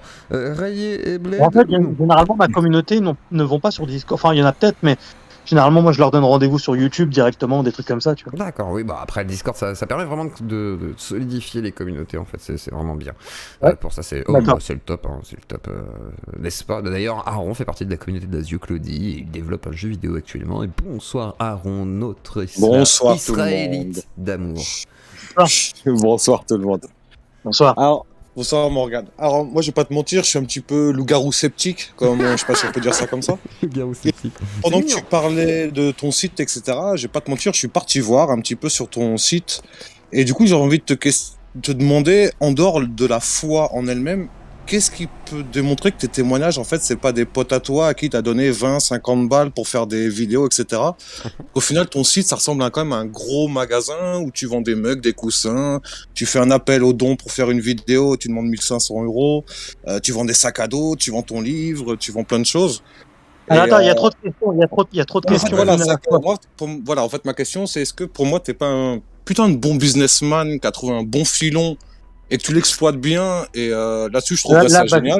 Aaron, Je vais devoir me vas-y. répéter aussi, Vas-y. parce que je vais devoir me répéter parce On que va j'ai déjà répondu un peu à tout ça. Ouais. C'est pardon, que j'ai pas entendu, pardon.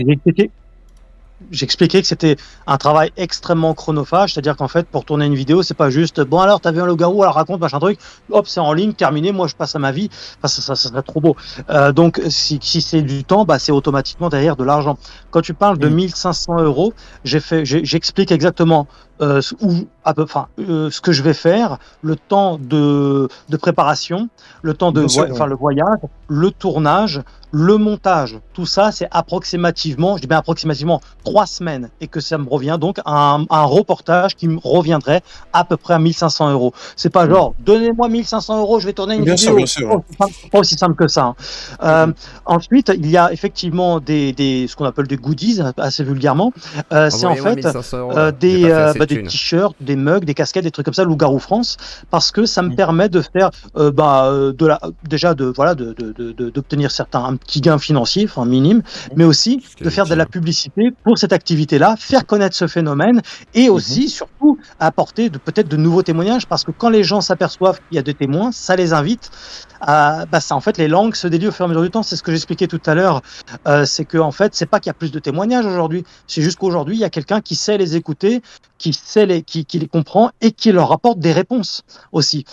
Alors, il y avait d'autres questions, mais je m'en souviens pas. C'est pour ça que peut-être Oui, donc voilà, ah c'est oui, moi oui. par rapport au témoignage. Est-ce que en fait, Oui, les témoignages, oui. c'est Ah, pas si c'est basé des que sur potes, la voilà. foi en fait Est-ce que ça peut Et lié à la Alors, croyance. Je veux bien croire. Ouais. Moi, je suis prêt à y croire. Je suis prêt. Je suis parti voir. Je te dis, je suis vraiment prêt je suis à y vraiment croire. ouvert à plein de choses. Je Ça rentre Ouais, je pas suis dans prêt les- à y croire. Attention, attention. Je rigole. Je vais répondre. Vas-y. J'adorerais avoir autant de potes, autant d'amis, autant de connaissances, mais c'est pas le cas. C'est que, en fait, il y a approximativement, je crois, une cinquantaine de témoignages, donc il faudrait que je connaisse une cinquantaine de personnes, puis en fait, il faudrait que je donne du pognon à chaque fois pour que les gens témoignent, que ce soit en plus de bons acteurs en audio. Il y en a même quelques-uns en vidéo. Hein. Enfin, au bout d'un moment, je connais pas autant de monde que ça. C'est vrai qu'il va pas payer chaque témoin, ça paraît un peu cher quand même. Et Ça puis, fait en cher plus- la chaîne, quoi. T'imagines, il rentabilise Ah ouais, pas non, assez. mais- Non, c'est pas faux. C'est pas Non, faux. non, non, C'est 50 €, ça c'est, fait cher payer. je peux pas je peux pas te prouver tout ce que je dis. Il s'agit pas de me croire sur parole, il s'agit de sérieusement s'intéresser à mon travail. Donc regarder les vidéos, lire mon livre. Bah oui, mon livre, il faut l'acheter parce que moi, je vis pas d'amour et d'eau fraîche. Et puis en plus, ça me permet de continuer tout ce travail, parce que en fait, j'y travaille quasiment tous les jours maintenant. Donc c'est vraiment du temps. Mais je peux pas prouver tout ce que je dis. Il faut regarder sur Loup-garou France, et là on se dit bah ouais, merde quand même. Mais alors s'il connaît plein de personnes âgées, il connaît plein de gens de toute classe sociale, puis il donne du pognon à tout le monde, puis c'est tous des acteurs, puis c'est tous des bons acteurs en plus. Non. Et puis même les gens dans les reportages, c'est tous des acteurs. Enfin, on s'en sort pas, quoi. Je sais que c'est le loup-garou. Parfois, ça dérange. Ça peut donner vraiment le sentiment que le mec il vit dans un délire complet. Puis pourtant, c'est pas le cas. Je suis quelqu'un de très spirituel. Pour autant, saint Thomas d'Aquin disait foi, et raison marchent ensemble, comme deux affectionnés. Après, Donc je sais où est la raison, je m'efforce de savoir où est la raison et où est tu vois, et où est la spiritualité. Donc je suis pas du genre à spiritualiser tout, et j'essaie de Bien trouver sûr. la cohérence la plus absolue dans mon travail, quoi. Donc je fais gaffe. Alors Béatrice, tout ça, commence pas Béatrice Elbez, hein, c'est bon, hein. Toi tu vas te prendre une plainte au cul déjà en utilisant mon nom, hein, Béatrice. Tu te souviens que t'as utilisé mon nom, Béatrice? T'as pas honte de menacer des gens avec mon nom? C'est honteux. On va commencer par là. D'autre part, ayant parlé à Renaud Évrard, psychologue en psychologie anomalistique, que ce soit vrai ou pas, c'est vrai que les gens qui témoignent, malheureusement ils doivent y croire. Que ce soit vrai ou pas. Là par contre c'est une réalité, c'est-à-dire que les gens eux ils doivent y croire peut-être. Une grande possibilité, hein, qu'importe, hein, ça vous pourrez rien y faire. Et juste pour terminer sur ce propos, c'est que même s'ils y croient, effectivement le souci, mais voleur d'identité, bah voilà, cache-toi, voilà, m'amène. Nique ta mère. Cassez les couilles là ce soir, vous êtes nombreux. Pas possible. Donc en gros, malheureusement, il y a des gens qui vont y croire. Après, même si vous considérez effectivement qu'ils peuvent en profiter, après, là où on pourrait se poser la question, c'est genre, dans les dernières vidéos que t'as faites, t'as une dame qui te dit oui, je suis prête à t'accueillir gratos et tout pour faire le documentaire sur le chien qui a disparu justement. Ouais. Et c'est vrai qu'à la limite, là on pourrait se dire peut-être qu'il peut y avoir un profit de ton côté, parce que bah voilà, tu vas pouvoir en tirer un documentaire, des témoignages et tout, tu sais, donc on peut se poser la question, tu vois. Et est-ce que t'as pas peur qu'on t'accuse, limite pas, tu sais, de quelque chose qui s'apparenterait à de la dérive sectaire? Tu vois ce que je veux dire? Ah, tu sais, l'autre jour, en live, je disais, il y a des jours, tu sais, toujours des trolls, des haters, tout ça. Je leur dis, mais si vous n'êtes pas content, vous pouvez vous barrer, parce que c'est pas une secte, Loup-Garou France. Mais en fait, de toute façon, on pourrait t'as assimilé ton travail aussi à quelque chose comme ça. T'as une communauté, voilà, voilà, en fait, dès que tu as une communauté, tu pourrais être potentiellement un mouvement sectaire, mais c'est juste voilà, des gens qui s'intéressent à ce phénomène-là, qui réfléchissent là-dessus, qui, pour une bonne partie, y croient, et des gens qui témoignent. Ils ne voient pas ce qu'il y a de sectaire. Enfin, une secte, ça vient du latin sectare, ça veut dire être divisé de la société et tout ça. Là, il n'y a pas de problème. Pour toi un bénéfice, tu vois, genre les gens te payeraient, te donneraient des sous, peut-être pour même témoigner, qui sait, tu vois, il pourrait y avoir de tout, quoi. Tout à l'heure, tu as fait un appel aux dons, toi aussi, tu en tires des bénéfices. Mais en échange de mes émissions et de rien d'autre. Tu vois, genre, il n'y a pas de vente, il n'y a pas d'attente, il n'y a même pas de croyance. Tu vois ce que je veux dire? C'est vrai que moi, par contre, il n'y a rien de tout ça. Bah moi aussi, c'est pareil, c'est exactement pareil, c'est grâce aux dons. Mais en fait, je comprends même pas pourquoi on parle de ça. Pourquoi? Parce qu'on est en France. Parce que je comprends pas ce problème avec l'argent à chaque fois. Ah, c'est pas l'argent, moi, c'est même pas l'argent. Je parlais de profiter des gens, à la limite, tu vois, t'en tires un profit. Pas toi, l'argent. Cette femme, avec son mari, m'invite chez elle. Bon, voilà, je vois pas où est le problème, il n'y a même pas à discuter 10 ans, quoi. Non, ça, après, j'entends. Mais je te demande si t'as pas peur de ça, c'est tout. Moi, non, parce que j'ai bonne conscience, et puis moi, je sais que je vais arriver là-bas, je vais leur dire, bon, voilà, donc désolé encore une fois pour votre chien. Est-ce qu'on peut retourner au lieu, est-ce qu'on peut y aller ensemble? Comment ça se passe?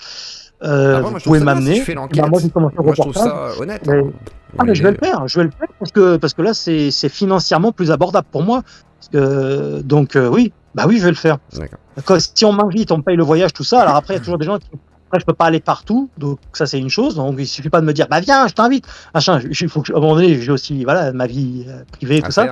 Je peux pas être partout, mais régulièrement dans l'année, j'essaie de faire 3, 4, 5 reportages. Donc tu vois, j'en fais pas toutes les semaines. Hein. Et c'est pas comme si je faisais que ça tout le temps. J'enregistre énormément de témoignages et je prépare aussi là, j'ai sorti mon livre. Ça m'a pris plusieurs mois de travail. Et puis je travaille aussi sur des récits. Donc différents récits que je raconte. Donc j'ai une traductrice en anglais qui parle parfaitement anglais, qui s'appelle Virginie, que je salue, et qui m'a beaucoup aidé aussi. Elle m'a aidé aussi pour la correction de mon livre, donc je la remercie. Et en fait, elle me traduit des textes en anglais, parce que des fois je rame un peu. Et puis tu vois, je fais des traductions, puis des fois je prépare quelques petits trucs par rapport à ça, même si je suis très ciblé sur la France. Il y a quelques témoignages qui ont dans d'autres pays, et j'en prépare d'autres là, notamment d'autres trucs, tu verras quoi. Mais non, mais c'est vraiment ça paraît con, mais c'est vraiment après je pense que ce que beaucoup de gens là, je pense que ceux qui le plus gros reproche qui va t'être fait, je crois, parce que moi je connais un petit peu le milieu et tout, j'ai l'impression que le plus gros reproche c'est genre Ça pourrait être de la fiction, ce serait de la fiction, il n'y aurait pas de problème, vu que tu l'inscris dans la réalité et que tu affirmes que c'est réel, les gens veulent effectivement des preuves. Et ça confronte obligatoirement, parce que t'as les sceptiques. Vas-y. Après, je te fais pas une leçon de vie parce que tu es grand, tu connais la vie, tu as eu tes épreuves, tout ça, mais j'ai constaté en tout cas au sein de ma propre vie, tu vois, que si tu passes ton temps à penser à ce que les autres vont penser, alors tu ne fais vraiment rien. Si tu fais tu mets un pied à droite, il y en a quelqu'un qui va te dire bah t'as vu, il a mis son pied à droite. Si tu le mets à gauche, t'as vu, il a fait ça. T'as vu, il est gauche. Si j'écoute les gens.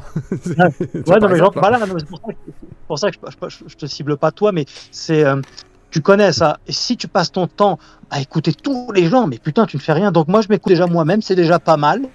Et puis, je fais les choses avec une très bonne conscience. C'est pour ça que j'ai pas de problème à le faire. Et ceux qui veulent y voir autre chose, c'est leur problème à eux, mais pas le mien. Parce que moi, je vais continuer. Et puis voilà. Et enfin, je sais pas quoi te dire d'autre. Je suis désolé. Ouais, t'inquiète. Alors, Monsieur Chocho, vous voulez prendre la parole? Salut. Bonsoir, attends. Pareil, vous avez tous le son très bas. J'ai autant de temps, mais le son est bas, je te monte. Vas-y. Ok, non mais c'est parce que du coup, comme je suis covidé, j'ai plus de voix, c'est un peu c'est vrai chaud. que t'es KO. Attends, je te soigne en 2 secondes. Ave Maria, tu n'auras Par plus contre, le Covid. me demande pas 2000 balles, frère. Ave Maria, tu n'auras plus le Covid. Si demain matin t'as plus le Covid, je te raquette 2000 € si tu les payes pas. Attention, j'envoie mes meilleurs soldats devant chez toi. Non, je rigole. Ok. Et j'espère que tu seras guéri quand même. Vas-y. Je te ferai un virement à la méchoui, t'inquiète. Non, le pauvre. Non, c'est chiant, après je dois rendre les sous, c'est chiant. Non, c'est trop galère. On a galéré, c'était fou. J'avais 2-3 questions. Déjà, bonjour, comment ça va, Morgane? Salut, merci, très bien, merci. Je suis très content d'être là. Je voulais savoir, est-ce que... Alors, en fait, moi, je pense que la manière dont tu t'y prends pour faire croire à l'existence des loups-garous par les gens, c'est qu'en fait, tu joues sur le fait que, genre, on vit dans un monde qui est absolument dénué de féerie et que, du coup, les gens ont très envie d'y croire, quitte à se mentir à eux-mêmes. Est-ce que tu penses pas que, du coup, c'est un petit peu craignos dans ce sens-là? Est-ce que c'est une question que tu t'es déjà posée? Bah, en fait, j'ai déjà répondu à cette question-là antérieurement, quoi. Oui, du coup, je sais pas quoi répondre de plus. J'ai déjà répondu. Enfin, en fait, après, ça tourne en rond. C'est la même question que sur la dérive, effectivement. C'est clair, c'est que toi, t'es sûr de toi, donc effectivement, oui, effectivement, pour toi, il n'y a pas de. J'ai déjà répondu en ce qui concerne les témoins oculaires, tout ça. J'ai déjà expliqué leur position, ma position, leur position aussi. Donc, qu'est-ce que tu penses du fait que, selon par exemple la méthode scientifique, le témoignage n'est absolument pas une preuve et que du coup, tu peux avoir... Oui, c'est pas parce que les scientifiques le disent qu'ils ont raison. J'ai pas entendu la fin, je t'ai coupé la parole, excuse-moi. T'inquiète, je disais que c'est pas parce que t'as 200 000 témoignages sur ton site que pour autant les faits sont vrais en fait. En tout cas, pour moi, plus il y a de témoignages, plus ça nous amène à se poser des sérieuses questions. Et la façon dont les témoins narrent leur histoire comme ça, dans le moindre détail, avec l'horaire, avec le jour, avec tout, je me dis, putain, s'il y a autant de milliers de tarés ou de gens qui sont prêts à mentir pour passer sur Loup-garou France ou je sais pas quoi, ou alors vraiment des gens complètement... Alors, je sais qu'il y a beaucoup de dépression, surtout en ce moment d'ailleurs, avec la dictature sanitaire, avec le mensonge, enfin tout ce qu'on vit. Mais je crois que, encore une fois, j'ai un peu répondu à tout ça. Tu vois, là, après, au bout d'un moment, je crois que balayer tout d'un revers de main en disant qu'ils ont tous rêvé, ou ils ont tous mal jugé, ou ils sont tous dépressifs, ou ils ont des problèmes psychiatriques, ou tout. Je crois que là, c'est juste de la mauvaise foi. Mais j'ai déjà répondu à tout ça. Déjà, je pense que tu minimises carrément le nombre de tarés qu'il y a sur Terre, vraiment, parce que par rapport, même rien qu'en France, tu vois, par rapport à la population générale, le nombre de témoignages que t'as, à mon avis, des zinzins, il y en a 60 fois plus, tu vois, rien qu'en France. Mais même un taré ne se met pas à voir des loups-garous. Hein. Oui, mais parce qu'il va voir autre chose, il va voir des ovnis, il va voir... ça dépend de la culture, en fait, ça va de ça, surtout la culture qui influence derrière. Après, peut-être qu'il y a plus de témoignages de loups-garous parce qu'il y a plus de gens qui parlent de Dogman, loups-garous, etc. Tu vois ce que je veux dire? En C'est France, il y a pas la culture de loup-garou. Hein. C'est Ah, demande il y a à ton la voisin, culture de tu t'intéresses au loup-garou, tu vas voir que Ah non. non, pas le voisin, mais c'est vrai que sur Internet, on est quand même sur une culture Internet. Après, faut se l'avouer, voilà, c'est spécifiquement ici que ça se passe. Du coup, il y a de plus en plus de gens qui vont parler de ces sujets. Il y a plusieurs chaînes qui existent sur cette thématique. Du coup, on se retrouve effectivement dans un Non, bain culturel encore une qui fois, commence à se développer. moi, j'estime, je suis pas dépressif, je sais ce que j'ai vu en ce qui me concerne et je sais et ce que j'ai entendu. Il y a plusieurs reprises. Ah, mais je comprends. Et comment je fais pour te prouver ce que j'ai vu, ce que j'ai entendu? Il y a la caméra qui est là. Comment je fais pour te prouver que c'est réel? Comment je fais pour te prouver que chaque témoin oculaire n'a pas rêvé, ou n'a pas menti, ou n'est pas un alcoolique, ou n'est pas un drogué, ou n'est pas un dépressif? Comment je fais? Je peux pas Non, te le mais le prouver. problème- C'est pour ça le que je problème, disais tout à l'heure, c'est pour ça que je me répète, c'est que je cherche pas à apporter des preuves. Parce que quoi que je dise, quoi que j'apporte, ça sera pas des preuves pour ceux qui ne veulent pas y croire. Et surtout que je pense que tu n'as écouté aucun des témoignages. J'en ai écouté un là, j'y suis allé tout à l'heure. Ah ouais, je t'invite vraiment à écouter. C'est ce que là aussi j'ai répondu. Hein, excuse-moi, je me répète, hein, mais bon, je vais pas me répéter comme ça jusqu'à la fin du monde. Mais écoute au moins une dizaine de témoignages. Et il y en a une cinquantaine. Et encore, hein, c'est minime hein, par rapport à ce qui existe. Mais voilà, fais l'effort. Et après, tu pourras te faire un avis déjà un peu plus aiguisé, un peu plus affûté. Et si tu penses que ce sont tous des gens dépressifs qui ont des problèmes psychiatriques, ça sera ton opinion, mais en tout cas sûrement pas le mien. Alors, C'est tout ce que je peux te dire. Déjà, premièrement, bon, moi, ayant une grosse dépression depuis que je suis petit, bref, on va passer les détails, j'ai pu constater par ma propre expérience qu'on s'auto-engraine très facilement. Quand on n'a pas envie de voir la vie telle qu'elle est réellement, on s'auto-engraine Bien très sûr. facilement. Bien sûr. Et honnêtement, moi, je vais aller les voir les témoignages, mais ça n'enlèvera pas de ma tête qu'un témoignage n'est pas une preuve. Mais du coup, quand tu étais en dépression, c'est quelque chose de dramatique, c'est maladif, je connais. Tu as vu des loups-garous? Non, absolument pas, mais j'ai des hallucinations autres. Ah, des hallucinations, d'accord. Qu'est-ce que t'as vu, toi, Chocho? Tiens. Parce que tu Moi, sais je que vois les. des- parce que je vois là aussi, des- j'ai répondu, c'est que tu sais que les hallucinations collectives, ça n'existe pas. Je t'avoue que je suis pas persuadée. Si, Fatima, notre Non, dame non, de non, non, non. Fatima, Je t'invite à vérifier. Ouais, non, mais... T'invite à vérifier, parce que tu me parlais de science et que tu y accordes une certaine importance. Au plan scientifique, les hallucinations collectives n'existent pas. Ah, parce Ça a que le été terme veut largement pas dire démontré. grand-chose, que les gens se racontent. En fait, il n'y a pas d'hallucination sur le moment collectif. T'as qu'une histoire Écoute, qui se brode et- derrière, écoute, en fait. Donc, si- effectivement, oui, s'il y avait- l'hallucination elle-même collective n'existe pas. Tout à C'est-à-dire l'heure, quelqu'un je qui voit parlais- la même chose au même moment, ça n'existe pas. Après, ça se construit une histoire collective derrière, ce qui crée une impression d'hallucination collective sur un instant T, ce qui n'est pas le cas. Parce que la personne en question parle d'hallucination. Et par exemple, je parlais des chevaux qui se cabrent et qui reculent et qui ne veulent plus avancer. Est-ce qu'ils hallucinent? Est-ce que ils sont en dépression? Ou parce que Rien. ça leur arrivait jamais?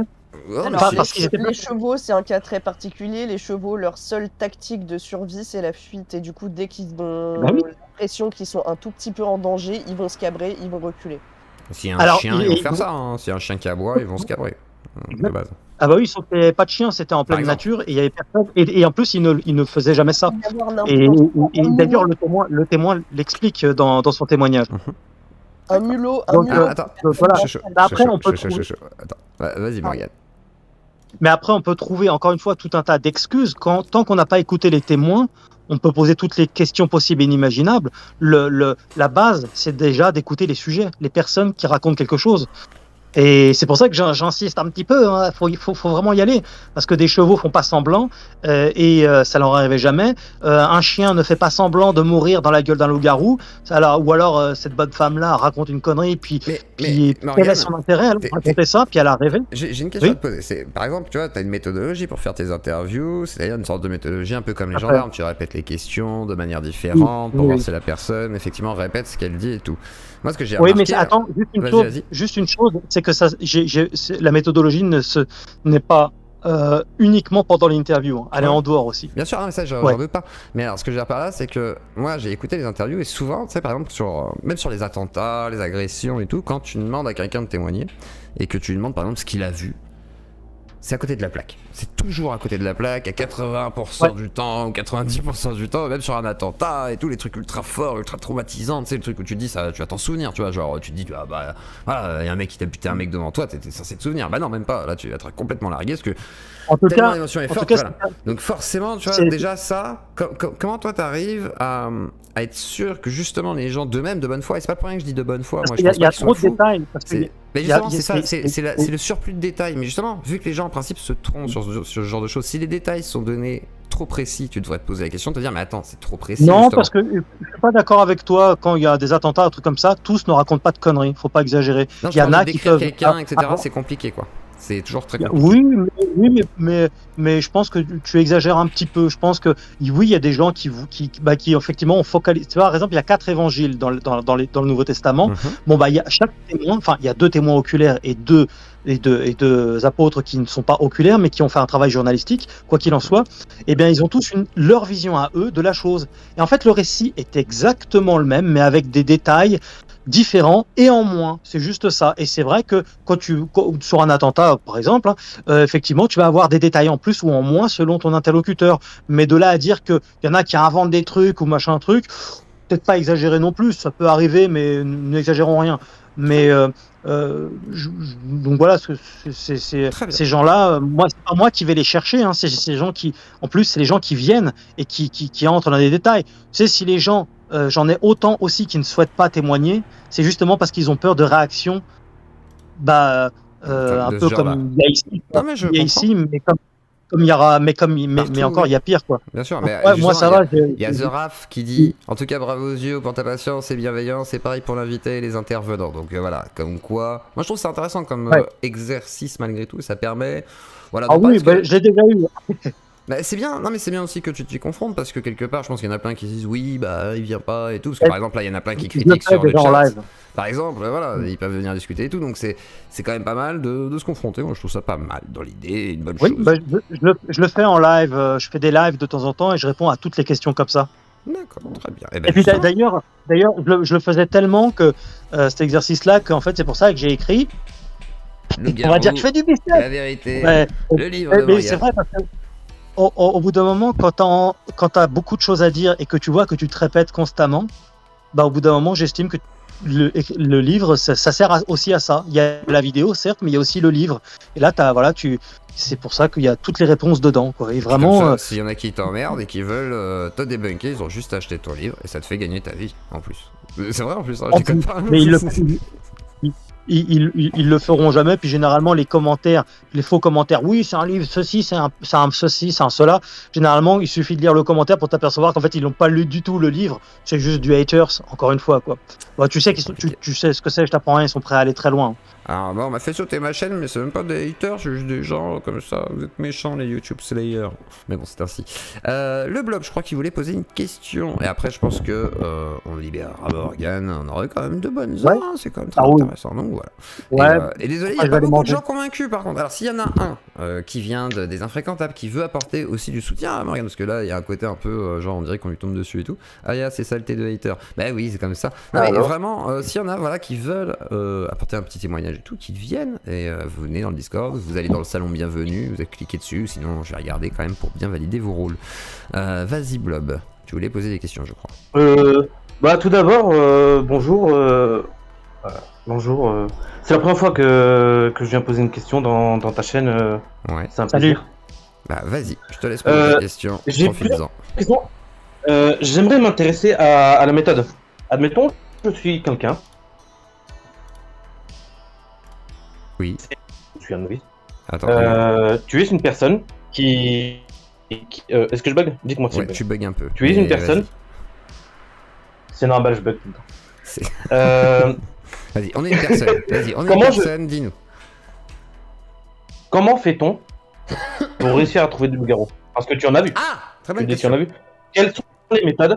Quelles sont les méthodes que tu pourrais nous proposer pour pouvoir en trouver? Très bonne Pour question. pouvoir en filmer, récupérer les poils. Comment fait-on?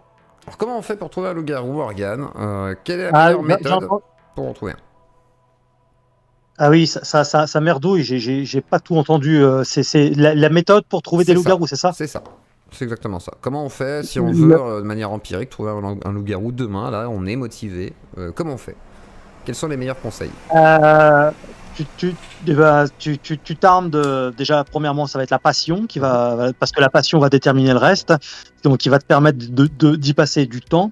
Et ensuite, en recrutant effectivement un paquet de témoignages, il y a des zones dominantes. Les zones dominantes en France, c'est le sud-est, l'est, le Jura et le sud-est de la France.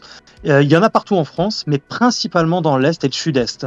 Ça ressort très très clairement. Au bout d'un moment, il y en a qui me disaient tu devrais mettre des points sur une carte de France, comme ça tu sauras où sont apparus des loups-garous. Je leur ai dit non mais vous vous rendez pas compte, là il faudrait faire un gros point sur la carte parce qu'en fait il y en a partout. Mais c'est vrai que l'Est et le Sud-Est, c'est beaucoup plus dominant. Donc il faut aller principalement là où il y a du témoignage, et surtout du témoignage récent si possible, ce qui ne veut pas dire que c'est du 100%, loin de là. Hein. Et il faut y passer du temps, et c'est pour ça que moi je travaille beaucoup, et je vais le faire de plus en plus avec des caméras de surveillance de chasseurs. Donc pareil, à chaque fois c'est des caméras, je sais pas le top non plus, hein. T'en as vraiment qui coûtent 400, 500 euros, tu vois, donc c'est des top caméras, mais moi j'en ai une à 100 balles, j'en ai deux même à 100 euros, plus mon caméscope et 2-3 autres trucs, très bien, hein. Mais l'idée ce serait de foutre des caméras nocturnes un peu partout, quoi. Et je pense que si plus de gens le faisaient et s'intéressaient à ça, on aurait à un moment donné des images. C'est ce que je disais tout à l'heure, la technologie nous aidera à un moment donné. Là, je crois vraiment, et en toute humilité, que Loup-Garou France, depuis 2 ans, a lancé quelque chose. Je vois qu'il commence à y avoir des chasseurs de loups-garous, tout ça, donc ça peut prêter à rire, mais c'est extraordinaire pour moi. Je me dis, mais allez-y les gars, faites-le, j'ai pas oui, moi je vois que tu pousses à ça. C'est vrai que t'as tendance à pousser à ça. Vas-y, Blob. Oui, mais oui. Vas-y, et après je redonne la parole. C'est que moi, ça me prête pas quand on dit chasseur de loup-garou parce que. On t'entend pas, Blob, ça coupe tout le temps. On a des problèmes. Blob, ça coupe tout le temps. Alors, je disais, allô, tu m'entends bien? On t'entend mieux, vas-y. Une fois qu'on arrive on t'entend dans le lieu où il y a une loup-garou. Blob, on t'entend un mot sur 2, je suis désolé, Blob. Je suis désolé, ça marche pas. C'est pas grave. Ça marche pas. Vas-y, Morgane, je te laisse terminer du coup. Ouais, désolé, mais en tout cas, c'est le fait d'aller sur des lieux donc où il y a eu du témoignage qui peut aussi faire la différence. Et je voudrais qu'il y ait une large communauté de chasseurs de loups-garous qui n'attendent pas après moi. Il y en a plein qui me disent viens chez moi, fais ceci, fais cela, machin truc. Mais allez-y, faites-le. De votre côté, n'attendez pas après moi. Je suis pas Morgan Priest, celui qui a le monopole de la chasse aux loups-garous. Et même si j'ai lancé un truc, ça, sans fausse humilité, c'est vrai, c'est ce qui se passe. Mais et que je suis considéré comme une forme de tête d'affiche, mais je vais y aller. C'est vrai que c'est à toi qu'on va demander plus de trucs aux autres, quoi. Parce qu'en fait, j'ai une question importante. J'ai une question très importante. C'est. Admettons, ça existe le loup-garou. Oui. Enfin, on va dire ça, mais. Admettons, si, admettons. Des chasseurs de loup-garou, moi, ça ne me fait pas rire.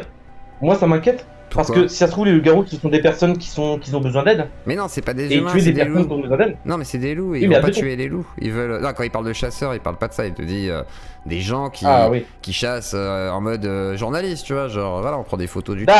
Oui, d'accord. Oui, parce que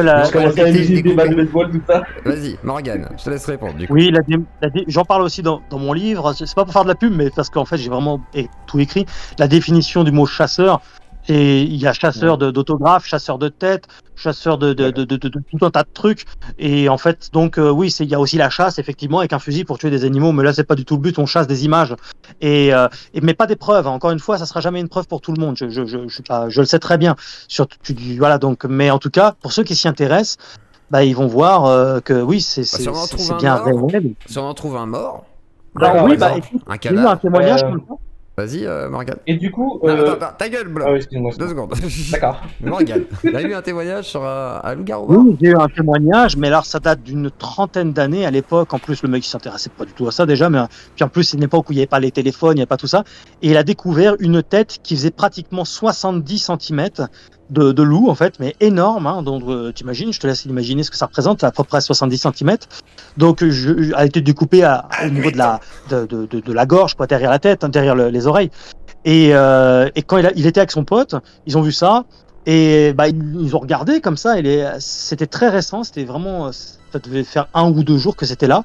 C'était sur le bord d'une route. Et il n'y avait pas de téléphone, il n'y avait rien du tout. Ils n'ont pas voulu y toucher pour pas choper une merde ou quoi que ce soit. Mais le témoin est extrêmement formel et ça correspond exactement là où son oncle avait affaire aussi à un loup-garou, où il s'est fait enlever 2 chiens qui étaient dans un enclos. Ils ne pouvaient pas sortir. L'enclos faisait je sais plus, au moins 2 mètres, un truc comme ça. Enfin bref, il ne pouvait pas passer par-dessus, ni en dessous. Il n'y a pas eu de traces d'effraction. Un enclos de 2 mètres. Il s'avère juste que, et ça, encore une fois, on ne peut pas l'inventer si on ne connaît pas, mais je vais expliquer que les loups-garous font des sauts de 3-4 mètres de haut, quoi. Donc automatiquement, il est arrivé, il a embarqué un chien, il s'est barré avec, il l'a bouffé. Et j'ai eu un témoin en Corse qui me disait qu'il a vu il entendait tout un bordel en Corse. Il y a des témoignages en Corse aussi. Ah merde. Il y avait un loup-garou qui foutait un bordel monstre juste devant chez lui, au niveau des poubelles. Et alors, il y avait son chien qui commençait à gueuler, tout ça, et il est sorti. Il avait peur d'ouvrir la porte pour voir ce qu'il y avait, quoi. Il a regardé à travers le judas et il a vu une grande masse énorme, très noire, avec des yeux rouges intenses. Et il a vu cette masse faire un saut de 3 mètres de haut, monter sur un muret, tu vois. D'accord. Donc à travers le judas. Et ça tient au mur, du coup. Il est sauté sur le mur. En fait, t'as un mur et il nous a envoyé une photo justement pour montrer comment était le mur. Et il a fait un saut sur place. Ils ont une Et ça laisse des traces, du puissance coup. dans les Ce que je veux pattes. dire, c'est s'ils restent accrochés au mur, façon de parler, et ils enfoncent les Il est griffes, pas- du coup. il s'est pas accroché au mur. Il a D'accord. sauté sur le mur, D'accord, dessus. ok. D'accord. Voilà. 3 mètres. Et ensuite, il s'est barré. Oui. Et il n'est pas sorti. Il a eu peur, quoi. Et voilà. Mais il y a eu quelques traces. Il y a eu des prélèvements de fourrure, des choses comme ça. Mais les gens vont pas aller les amener aux flics ou les faire étudier par des scientifiques. Tout ça, ils savent même pas quoi faire. Enfin, tu sais, ça leur échappe complètement, un truc comme ça. Hein. Mais regarde, par exemple, le témoignage à Toutainville. Une femme qui avait laissé, il y avait son chat qui était dans sa voiture et un loup-garou qui s'était approché de sa voiture commençait à malmener la voiture. En fait, il cherchait à ouvrir la voiture. Oui, d'accord. Et donc, mais vraiment, écoutez ce témoignage-là aussi. On peut dire oui, c'est une folle dingue, elle invente, mais putain, mais c'est tous des super scénaristes. Ils sont et puis des bons acteurs. Comme c'est pas ça tient pas, c'est incohérent au bout d'un moment. En même temps, Quand il y en a trop comme sur les abductions et tout. Alors après, c'est ça le truc. Après, on y croit pas pas. pareil. Mais malheureusement. C'est pas pareil, parce que là, il y a un aspect hypnotique et on sait très bien que par hypnose, tu peux induire. Tu parles des régressions hypnotiques. Moi, je parle même pas des régressions. Hein. Il y a des gens qui témoignent sans régression hypnotique. Moi, je connaissais une meuf qui me disait qu'elle avait des plaques qui avaient été posées par des extraterrestres et que moi-même, je faisais partie du complot. Du coup, à la fin, elle a coupé les contacts avec moi. Ça, c'était très flippant. Non, mais... Je peux vous dire que ça, c'est flippant. Là, vous avez Oui, une personne très malade d'accord. d'ailleurs qui y croit totalement. Mais elle y croyait. Alors après, elle avait des maladies, certes, mais elle y croyait concrètement. Hein. Ça peut faire rire, mais pourtant, là, dans le sujet du loup-garou, on est dans un sujet. Là, on n'est plus dans un sujet terre à terre, parce que là, on est dans des extraterrestres, dans l'espace, Oui, dans l'utilisation. Là, on est dans un sujet très terre à terre. On parle d'un animal. Bien sûr. Tu vois, c'est quand même différent, quoi. Mais c'est pour ça que moi, mais pour autant, les écoutés ne disent peut-être pas tous des conneries non plus. C'est pour ça que c'est bien de les écouter. Mais je ne dis pas le contraire, mais c'est pour ça qu'il y a des gens qui les écoutent sérieusement d'ailleurs. Et d'ailleurs, je mets fin au sondage. Il y a quand même des gens qui y croient. On est à peu près sur un résultat de 19% de oui, c'est possible, et de 80% non, c'est impossible. Donc, ouais, c'est exactement ça. Ça correspond à peu près à la réalité. Et c'est pour ça que beaucoup de gens ne veulent pas témoigner. Ils ont peur qu'on se foute d'eux, etc. Mais de toute façon, c'est l'homme qui est comme ça, mais c'est aussi très français. Il y a 422 tu sais, votes. C'est pas mal. Quand on parlait d'ovnis, d'esprits fantômes, ou même de Dieu, enfin, tu sais, ça va très vite, on te fout vite de ta gueule, ou c'est pour ça que les gens ont peur de parler. C'est pour ça qu'il faut écouter. Moi, je pense que le jour où on pourra prendre au sérieux, par exemple, ce que tu dis, mais vraiment clairement, ce sera genre, on a trouvé une grotte, voilà, qui est située, etc. On sait qu'il y a un truc dans le coin. Il y a une grotte, mais il y a des traces de vie qui montrent qu'effectivement il y a une espèce spécifique, et dans ce cas-là, pourquoi pas? Mais ça rentre dans le cadre. Tu sais toi-même qu'entre quelqu'un qui n'y croit pas et la moquerie, parfois, il n'y a pas grand-chose. Hein.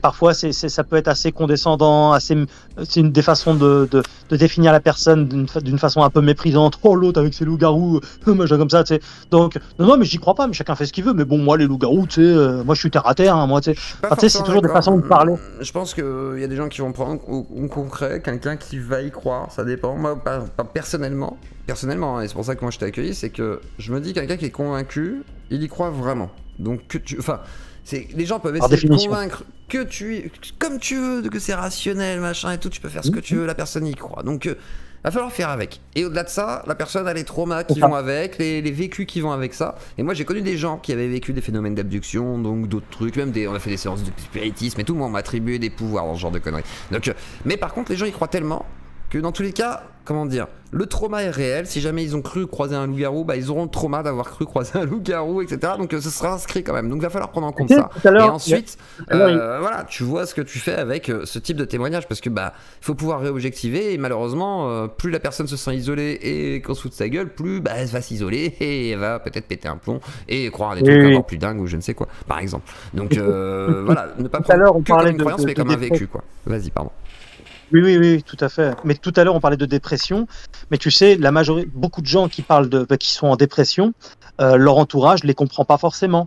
Ils se disent même qu'ils jouent un peu la comédie, qu'ils en font trop, etc. Alors qu'en fait, c'est une vraie maladie. C'est un truc de barge, la dépression. Tu vois, c'est très sérieux. Donc en fait, tant que la personne ne vit pas la chose elle-même, elle peut toujours dire non, et même parfois même en arriver, ce que je disais juste avant, à un peu se moquer, mais pas forcément méchamment, mais avec des petits sous-entendus, des petits ricanements, des petits trucs comme ça, qui en fait peuvent être super blessants pour une personne qui y croit fortement, et encore pire, celui qui a eu affaire à ça. Bien Tu sûr. comprends? C'est pour ça que je dis justement que la personne est vraiment impactée par ça et que ce Oui, soit oui, vrai ou on est non, d'accord. si la personne te dit que c'est ce qu'elle a cru voir, c'est vraiment ce qu'elle enfin, c'est ressenti comme ça, donc va falloir prendre le témoignage comme il est à ce moment-là. Après, ça veut pas dire que tu dois dire c'est la réalité dans le monde obligatoirement. Par contre, tu dois prendre son témoignage malheureusement comme s'il l'avait vécu comme ça. Tu peux pas faire autrement. Oui, Et après, tu oui. réobjectives Vraiment. selon la réalité de la personne, comment elle a vraiment vécu, qu'est-ce que c'est. Si tu arrives à retrouver un peu des éléments, bah tu vas essayer de réobjectiver le truc. Voilà, ça c'est le travail derrière de soins pour pouvoir se soigner, qu'importe de toutes sortes de traumatismes, même pour un attentat. Hein, je veux dire, un attentat, tu vas créer des sortes de fantasmes derrière, des sortes de paranoïa, toutes sortes de choses, une peur d'aller dans les bois, par exemple pour le Dogman. Donc voilà quoi. Enfin le Dogman, le loup-garou, etc. Ça va être une peur qui est récente, du coup, due à ce phénomène-là. Donc c'est normal. Est-ce que le Bien loup-garou, sûr. Non, tout à fait. mais bon, en tous les cas, voilà. Oui. Du coup, il est 23h. Est-ce qu'on a fait le tour, Morgane, ou est-ce que tu voulais rajouter quelque chose? Parce que du coup, on a beaucoup tourné Non, autour de... écoute, je me suis même un petit peu répété par obligation, mais non, je pense que j'ai déjà répondu à pas mal de questions. Après, ceux qui veulent, vraiment, j'invite ton audience, tes abonnés, à un moment donné, même s'ils se font chier ou ils ont envie de rire ou je ne sais quoi, d'aller voir Loup-garou France, la chaîne, et ils sont pas obligés de s'abonner, mais au moins juste regarder plusieurs témoignages. Et moi, je vous y Et invite après- aussi, hein. C'est intéressant malgré tout. Dans tous les cas, ça reste intéressant. Et après, voilà, ils pourront dire, ils pourront déjà se permettre d'avoir un avis un peu plus constructif. Et peut-être que ce 19% évoluera. Mais il faut déjà prendre le temps d'écouter et puis de s'intéresser. Et c'est pas forcément l'envie de tous. Mais voilà, moi j'inviterai ton audience à le faire en tout cas. C'est ça. Et moi, s'y intéresser. pareillement, hein, allez voir, hein, que ce soit donc Morgane, allez voir même Lionel et Camille. Il y a aussi la séance de minuit qui est très bien. Voilà, vous allez voir un petit peu, ça fait du contenu et en même temps, ça fait rêver, bordel. Vas-y. Ouais, mais Moi, en j'écoute ça fait, le c'est soir, moi, que donc voilà. Vas-y, pardon. sans tirer la corde à moi, il y a que sur Loup-garou France que vous trouverez une multitude de témoignages et de reportages. Il y a pas d'autre chaîne parce qu'elle est vraiment spécialisée là-dessus. C'est vrai. La séance de minuit, c'est des gens, c'est un mec super, hein. Mais il parle de cinéma, tout ça. Là, c'est vraiment exclusivement sur le loup-garou, hein. Lionel Camille, lui, son truc, c'est pas vraiment les loups-garous. true On crime, voit bien, il a ouais. fait quelques vidéos, mais c'est des enquêtes, des gens qui disparaissent, des trucs comme ça. On voit bien qu'il connaît pas bien ce phénomène en vérité. C'est pas du mépris ou du clash, hein. Attention, Il est pas c'est juste sur la un même, constat de. ouais. Oui, il connaît pas super bien, mais du coup, c'est pour ça que Loup-garou France, c'est vraiment la chaîne qui répertorie tout et qui est exclusivement centralisée sur le loup-garou. Il existe plein d'autres chaînes, hein, qui parlent du loup-garou, mais aussi plein d'autres cryptides. Mais vraiment, le loup-garou et uniquement ça, c'est Loup-garou France. Voilà. Très bien. Donc je vous invite à aller voir Loup-Garou France et aller voir Loup-Garou France aussi sur YouTube. Hein. C'est pas Morgan Priest, c'est Loup-Garou France. Et comme ça, vous avez les témoignages, Voilà, etc., les documentaires et les futurs documentaires. Et moi, pareil, je regarderai la suite pour me rendre compte un peu de tout ça. Et même moi, j'aime bien suivre tout ça. Je vous dis, hein, moi, c'est un côté merveilleux. C'est ancien complotiste que je suis et émerveillé du New Age. Ouais, j'aime bien entendre des gens parler de trucs comme ça. Même les extraterrestres, ça m'arrive des fois. Je vais chez 2-3 personnes comme ça, j'écoute, c'est rigolo. J'aime bien. Donc voilà. Merci en tout cas, Bah, merci merci beaucoup à toi pour ton d'être invitation et ta gentillesse. Puis tu as posé de très bonnes questions, donc c'était très bien. Donc merci beaucoup à toi. Merci, très bonne soirée à toi et merci d'avoir joué le jeu. C'était voilà, un peu costaud aussi, mais c'est cool, ça fait plaisir. Bien, c'est très bien. Et j'espère en tous les cas que bonne continuation, que tu vas passer une bonne soirée et puis à la prochaine et peut-être une prochaine fois pour d'autres sujets ou d'autres interviews. Ce sera avec grand plaisir. Ouais. Merci à toi. Salut à ton audience. Merci à tout le monde. Merci Salut. beaucoup.